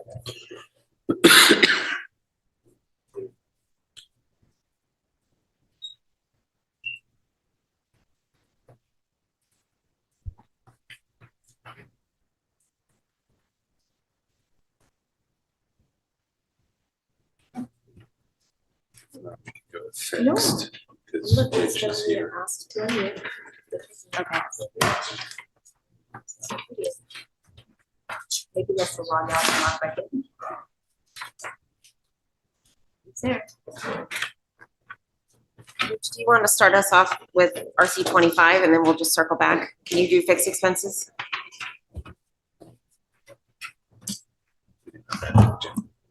We don't have to because I don't think this is agenda item is number 2. Ready? Yes, Yeah, thank you. go. 25, RC 25. So we'll start with the bus contract. We did put out the bid, as I mentioned earlier, the bus contract, and we did receive 2 bids, which is historically more than we have ever gotten. However, the prices. By 100%. Yeah, 100%. There you go. So the prices did come in at 12.35% increase for year 1. The secondary bid was a 38% increase from what we currently pay. We did ask during the bids to have the bus company submit 3 different type of bids. First was the typical diesel bus bid. The second was an electric bus bid, and the third was a propane bid. No vendor provided a bid for electric buses, in part because we don't have a bus depot and they rent a facility and there isn't the infrastructure available there or the ability to put electric charging stations on that facility. So that was not an option. We did get a bid for propane buses. You would not be able to have a propane bus until year 2 of the contract if we went that way, because it does take a little over a year to actually get a bus. However, that is a 20% increase in year 2 compared to a 7% increase for diesel buses. So we are anticipating staying with First Student. We are still in discussions about their bid because we didn't get a lot of bids and the second bid was significantly higher. We don't have a lot of leverage in terms of negotiations. However, we are pushing back a little bit to see if we can do anything about that 12.35% increase. We did ask how much of not having a depot impacted the bid. Not having a depot was about $600,000 over the course of a 5-year contract by not having a depot on site. The second item for heat is down about $67,000. Sorry, can I that's just, what is that 600? That's additional cost. So that's additional cost that you are paying over the life of a 5-year contract because they have to rent a facility. They have to have a building on that facility. They have to have obviously like telephones and computers and things like that and maintenance shops available. And so they are renting a facility in Stanford in this case. And so that cost of that rent is being passed on to us. And that includes a maintenance shop on site? Correct. Okay. In terms of heat is down as we do have a lower locked-in rate. The other biggest driver is health insurance. We've talked a lot about health insurance. So our rate tentatively right now is at a 13.85%. Part of that is also due to inflation. Inflation is definitely driving a factor. While 13.85 doesn't seem like a good number, if we compare ourselves to other districts like Westport got a 45% renewal in health insurance. And so when Westport's budget came out, they're at 9%, and that is because they got a 45% renewal. One of the things we've talked about in the past is we are part of a purchasing consortium block. Some of the towns include Stratford, Naugatuck, Weston, just to name a few. We are trying to get other communities to join that block, and if more communities join that block, it'll be a bigger purchasing power for that block when we go out for bid. And so right now that block is about $100 million worth of business. We're hopeful in the next year or two we can grow that with more communities to get about $200 million worth of business. And if that does occur, we would be able to drive renewal rates down a little bit. So while that's not going to help in fiscal year 25, the hope is if we can get some of those communities to join, then that will help in fiscal year 26 and forward. We did put out to bid the insurance renewal. So currently the provider is Anthem. Anthem was the low bid at the 13.85%. Other bids were in excess of 20% and really has to do with the type of claims that we have. We have a lot of cancer claims that are driving up the cost of insurance. We also looked at whether or not it makes sense to go to the state plan. So some communities are on the state plan. That did not make sense for us. Part of the problem with the state plan is effectively bankrupt. And so the cost of the plan keep escalating and you don't actually get that plan renewal until May, which is after really the RTM votes. We also looked at what it would look like to be self-insured as an option. So self-insured means you're effectively the insurance company and you are paying the bills directly. So when you're self-insured, you have to look at having what's called stop loss insurance. And so you're buying an insurance policy that will pick up the cost of anything in excess of a certain number. The higher that number is that you're making the insurance company pick up, the lower your premium. The lower that stop loss amount is, the higher the premium because you're putting the risk on the insurance company. So we looked at any stop loss insurance from $50,000 per person to $250,000 per person. That insurance premium alone would be in excess of $3 million. So it does not make sense at this point to be self-insured. Just as a point of reference, Westport is self-insured and they got 45% renewal. So self-insurance can work sometimes and sometimes it cannot work. But this is a large driver of the budget going forward. Any questions for Rich? Sarah, then Robin. I don't know that I necessarily have any questions, but I do think this conversation about the bus depot, like that's a huge number. So I think it's worth maybe talking with our counterparts on the town side and, you know, to make John's joke, we have a few acres new to our town. So I will say two companies explicitly told us they would not bid because we don't have a depot. So Datco, which serves New Canaan, said we will not bid because we don't have anywhere and we don't rent facilities. So the two companies that bid, First Student and then Durham, were willing to rent a facility outside of Darien. Do you have any sense of what New Canaan's contract is compared to ours? Sure. So they are all propane fleet. So they pay, roughly what we will be paying for diesel, but less than what we would be paying if we are a propane fleet. But their annual increase is only 2.5%, whereas ours, going forward after the first year, would be 7%. So, and just New Canaan, if I'm not mistaken, is parking at So they their park at high the school. schools. Right, but that doesn't have a maintenance facility, It does correct? have an area where the individuals who work for the bus company are on site. So you have to have a place where the dispatcher, for example, can be located, the location manager can be located, where shop tools can be located that they can work on. And so like if you look at some of our neighboring communities like New Canaan, they do have a little area where the bus support staff essentially are working, the safety manager and dispatcher. If you look at Weston, for example, they have a little building in the very front of the campus that houses those individuals along with the buses. And so what you need is not just a place to park the buses, that obviously helps, but you need a place for those non-drivers. So the trainer, the dispatcher, the location manager, and the mechanics will be.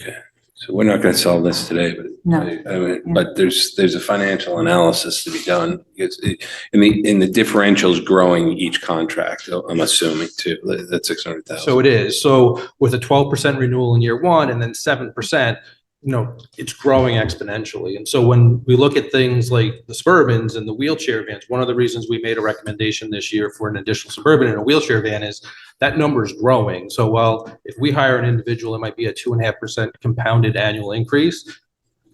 It's much more advantageous to have that increase than a 7 or a 10 or a 12 or a 13% increase. And so that spread is continually growing, and it's growing because people can't find drivers and they're paying them more. And it makes your paybacks that much easier, where it's artificially though. Correct. I mean, the payback's real, but it's the alternative's inflated. Correct. So one of the things we've been looking at, while everything is not finalized, is so New Canaan does this as an example. What would it mean if we just operated a bus company for special education, for example? What would that mean? Obviously, there's a capital outlay that would have to be made, but what would that mean long term? And so when the renewal comes in at 12%, those are the type of things we'll have to look at. All right. So yes, definitely.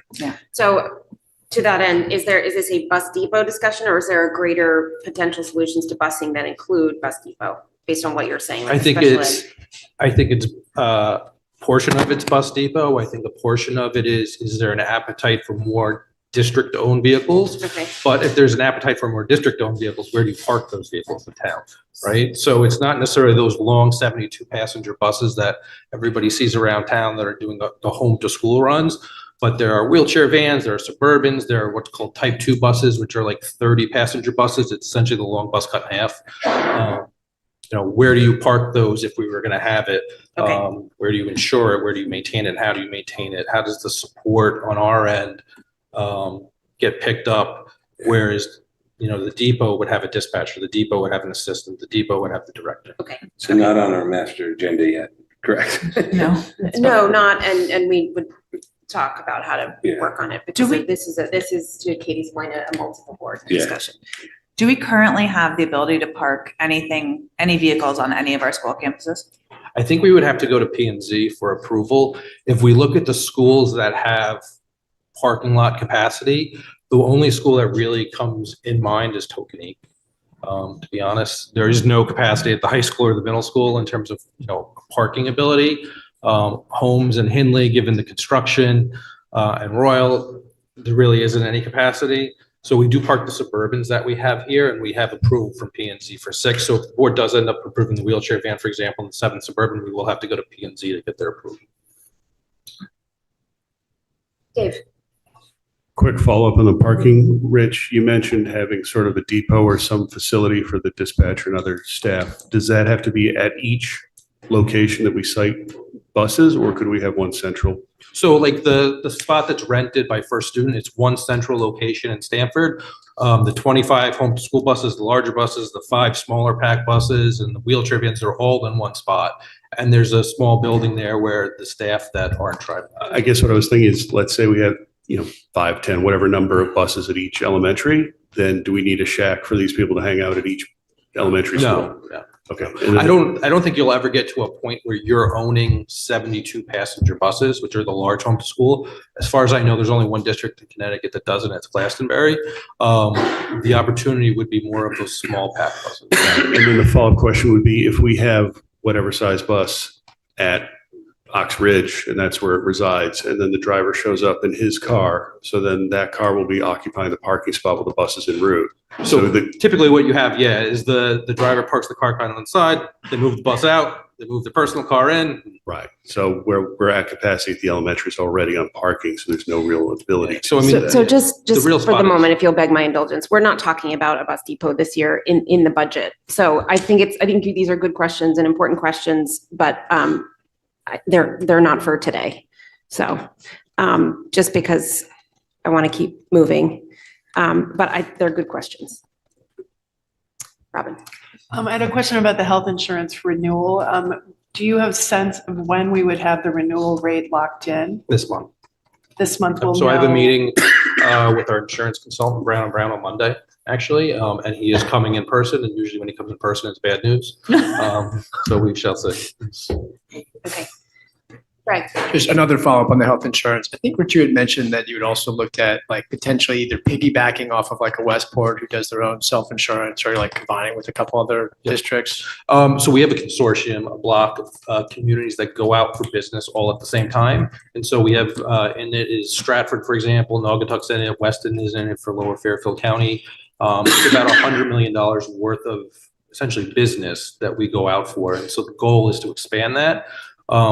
When we first joined that block and that block was created, it actually gave us the ability to have rate caps. And so in the past, we were able to get rate caps of 6 and 7%, even though our claims weren't great. We lost that rate cap this year because of how bad our claims are.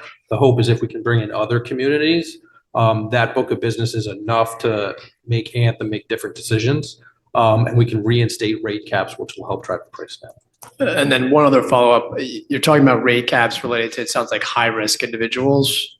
Something that I have seen, not really related to this, but I don't know if this is applicable or not. You could potentially separate out the high-risk people into their own category, and it will reduce the overall price for the plan. I don't know if you So looked we at do that. look at like our top 50 claimants and how does that impact? By separating them out, we'd end up having essentially one fully insured and one self-insured, and then you'd have to have that large stop loss insurance. And so we've had a couple of claimants that are well in excess of 7 figures.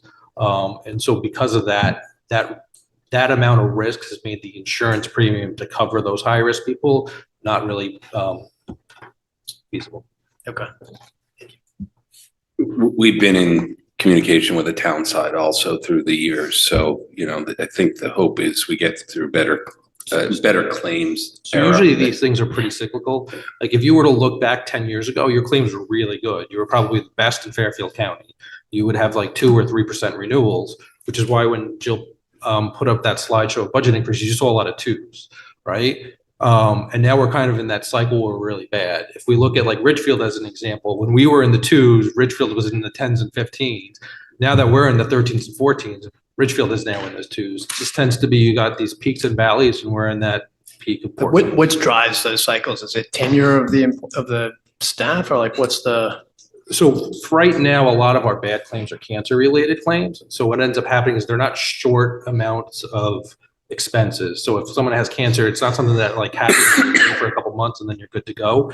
They tend to drag out a lot longer. They might be, having chemo or radiation or whatever it might be for a long period of time. And so we're paying those claimants for a long period of time before they start to subside. But is there a correlation to like the age of? There really hasn't been. I mean, we have a rather young pool, but we have a lot of people who are younger who have bad claims as well. Rich, so that the board is equally conversant, well conversant in this topic. Do you already have sort of a high level other than what's in here? I think you've got some sort of spreadsheets on insurance. Could you just include that for Tuesday? And I think maybe the same with the bus discussion, just so everybody has on a page the high level talking points and we're clear analytically. John. I would just say that, you know, the bus contract is being quite inhibiting to considering other elements of busing, in my opinion. Let's get the numbers. No, meaning that you're You know changing. what? Yeah, let's keep going. Sorry. Next one is, any other questions on this? Okay, public comment. Anyone in person would like to comment? Anyone online, please use the raised hand icon. There are no raised hands. Kevin, would you please do facilities RC 12? Or maintenance as it's called in the book.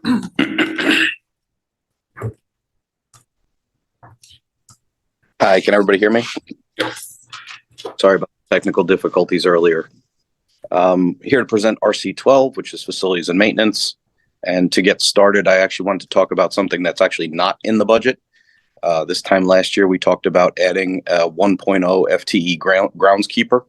That was going to coincide with the beginning of the HHR project. As that project has been delayed, we've accordingly removed the request, but it does not diminish the importance of it, and we will be bringing that back this time next year as that project gets underway. The RC12 in general, I have 4 major highlights to illustrate. First would be the refuse collection line, 62001. We posted an RFP back in the fall, and we awarded to a new vendor. This was after trying to renegotiate with the previous vendor. And while you're seeing nearly a 10% increase, it was far better than the 65+% increase the other vendor was asking. Next up would be the custodial supplies. We are in year 3 of 3 for custodial supplies, and we went out to bid just before the holidays, and now new market rates are reflected in the bids that we have received, which is explaining the increase you see today. Next up was 72001, the contracted janitorial services at the high school. We did negotiate a 1-year extension, and that was with the existing vendor. Biggest driver there was the increase in minimum wage. So that's gone up 20% since the contract began, and our new contract with the vendor has a 6% increase. Last but not least, 720.18 classrooms and corridors. There's a new request in here to completely sand, stain, and refinish the platforms located at Henley Homes and Royal. That's a one-time ask. Those are in some serious need, and that portion is not being performed as part of the larger project. And there's also an increase in that line due to the elevator service contract that we need for our buildings. And with that, I'll see if there's any questions. Board questions. Robin. First question, I have a few questions. First is on the line 73001, equipment and furniture. What is the $27,000 decrease? So there's a request in the capital budget for that high school furniture.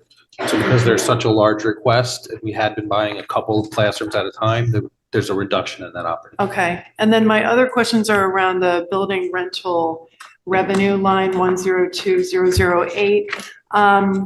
First, I wanted to propose or explore the rates that we are renting out for the high school auditorium, the gyms at the high school and the middle school, because we have an analysis of what is being charged by the DIRG. And they are, in some cases, like we're charging half or even 25% of what they're charging. And particularly given the improvements, renovations that are being done at the high school auditorium and the LED wall, which will be installed, I think it would be appropriate or something that we should consider to kind of raise the rate that we rent it out so that it's more comparable with, for instance, either Westport or Greenwich. And then with the gyms specifically, again, we are, charging maybe 25% of what they are charging for either the high school or middle school gyms. Again, when you combine the janitorial contracted services with the custodial supplies, that's an overall 10% increase in our costs. And then refuse is also a 10% increase. I think it would behoove us to consider increasing those, and then also all of the other building rentals, just because all of our costs are increasing. And a lot of the outside groups that use those after school on weekends, in my experience, end up creating a lot of trash and refuse and things that need to be removed. And it's additional work for our staff after hours. So that was one kind of overall question. I mean, So we are recommending a 5.5% increase. We can certainly show what more would be. I will say we don't have that many building rentals where it would create a large swing. The rentals that we really do have in district are for the fields. Right. We could, if you had more fields, we could rent those out in like a heartbeat. But the building rentals are really limited to only a few groups. But we can certainly show what more than a 5.5% increase would look like. Okay, and then there's one more line. I don't know if this is the town youth sports. It was on page 182 /YMCA. I would propose increasing that to be comparable with what we charge for the local youth sport participant fees. So for the YMCA, we do have a reciprocal agreement where they provide us places for like swimming, for example, in exchange for a lower rate. But we could, and then the in-town groups, we do try to defer to, the town. So to what, 2 years ago, we restructured the Y agreement. It was totally reciprocal, and where no one was getting charged anything, and measuring the hours, we renegotiated the contract, and that's been in place. This would be the third year, I think. This would be the third year, and I will say it's worked out very well. We used to subsidize the overtime for the Y for our custodians to be there. We no longer do that. They reimburse us in entirety. The communication between the Y and the board has been much better in terms of cancellation because they have a little bit more skin in the game. And they seem very happy with the arrangement we have as well. What is the timing on looking at that again? That's Usually we spring bring it up, I usually? believe, in April. In April. And just one final question with the auditorium, especially with the LED wall. I noticed that we have the auditorium personnel rental rates on page 184.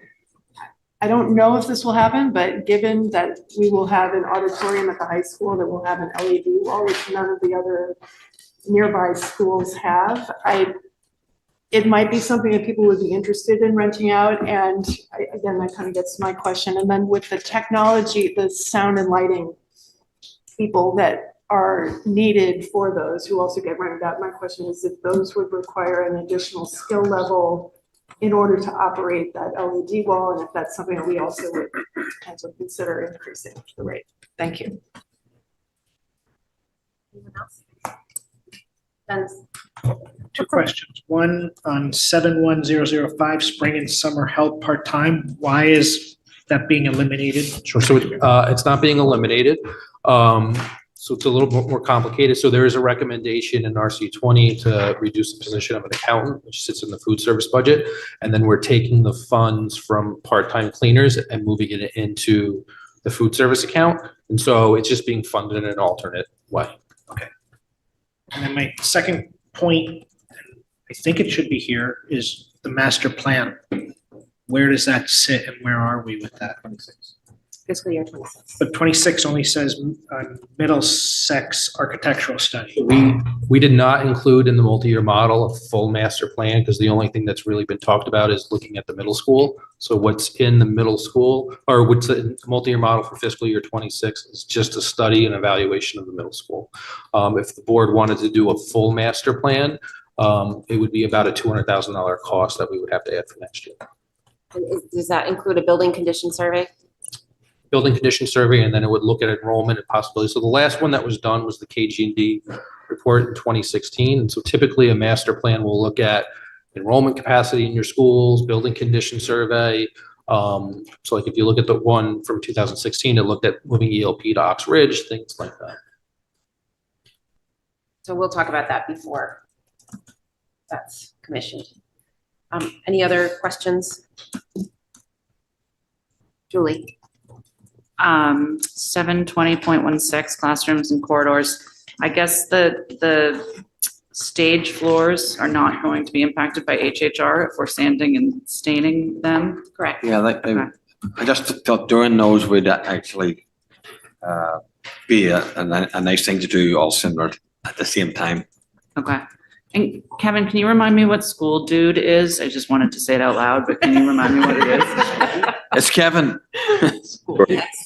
School Dude is our work order system, and it also is what we use to track our facility rentals. So it's a software program, and we use it every single day. We don't do anything to advertise our facilities for rental, though. Is that correct? I don't believe so. Okay. Thank you. Katie? Thank you. Rich, what's the recommendation on how often an entire master plan should be repeated? Typically, it's done every 10 years. So 10 years would be 2026. So not this budget, but the budget following. Is that our plan? So it depends on if the board wants to do it.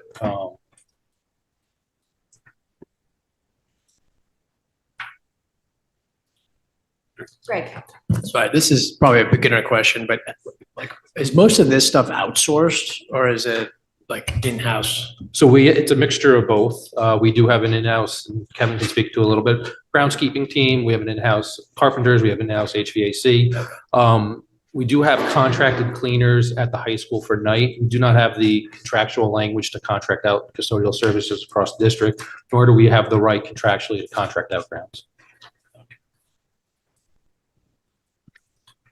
Anyone else on this line item? RC number? Public comment? Anyone in person? If anyone online would like to participate in public comment, please use the raised hand icon. There are no raised hands. Thank you. We'll move on to capital projects all the way at the back of the binder. So to start off, I just wanted to thank everybody who took the time to come out December 9th and walk the buildings with us. We looked at all of these capital projects in person. And just to give a summary overview, at the high school, we are requesting to go into phase 2 of the auditorium project that would include lighting, drapes, in addition to what we're tackling now with the sound and the LED wall. Up at the library, we took a look at the condition of the existing carpet, the library stacks, which aren't very mobile and does not allow for reconfiguring of the space. In addition, there's a leak in the southeast corner of the building we need to resolve before we try to do any sort of carpeting replacement. We've already spoken about the desks at the high school and that replacement cycle. Their handheld radios is something that are used in the building every single day and did not previously have a replacement cycle. That's in this capital budget before you. The operable walls between 203, 205, 207, 209, those are original. Continual struggle to keep them operable, and it's just time for them to be replaced. We also talked about the pole vault pit mats, which are beyond their useful life and need replacement. At the middle school, we have a chimney that needs to be rebuilt along with some copings on the 1940 section of the building. We've made it secure this past summer, but it really does need to be rebuilt with scaffolding. We want to install some door closers on the classrooms, increase capacity onto the chiller. The chiller is currently short cycling, so we want to prevent that from happening, and increasing the load will do that. And the oil tank monitoring system over at the high school really needs an overhaul. We don't have the ability to look at the tank and see what's going on in there, and that's something we should resolve. Up at Ox Ridge, we requested a ride-on snow thrower for the custodians. There's a lot of sidewalks that didn't previously exist, and given the forecast for tomorrow and the rest of the winter, I'm sure my custodians would like to see this sooner rather than later. At Tokenique, we took a look at the bus loop, the parking, and the asphalt replacement that's needed. Similarly, the oil tank over there needs some work. It's a repair, not a replacement. In your central service building, we are now the first floor windows. We've asked to replace in the boardroom as well as 2 windows in the front fiscal service office. There's some leaking going on and those need to be reframed and replaced. Moving over to the equipment in the district-wide, one out of the two 2015 Suburbans are giving us some trouble mechanically speaking and are getting up there in the mileage department. We would look to add a 7th Suburban for out-of-district placement along with the ADA wheelchair van that we talked about earlier.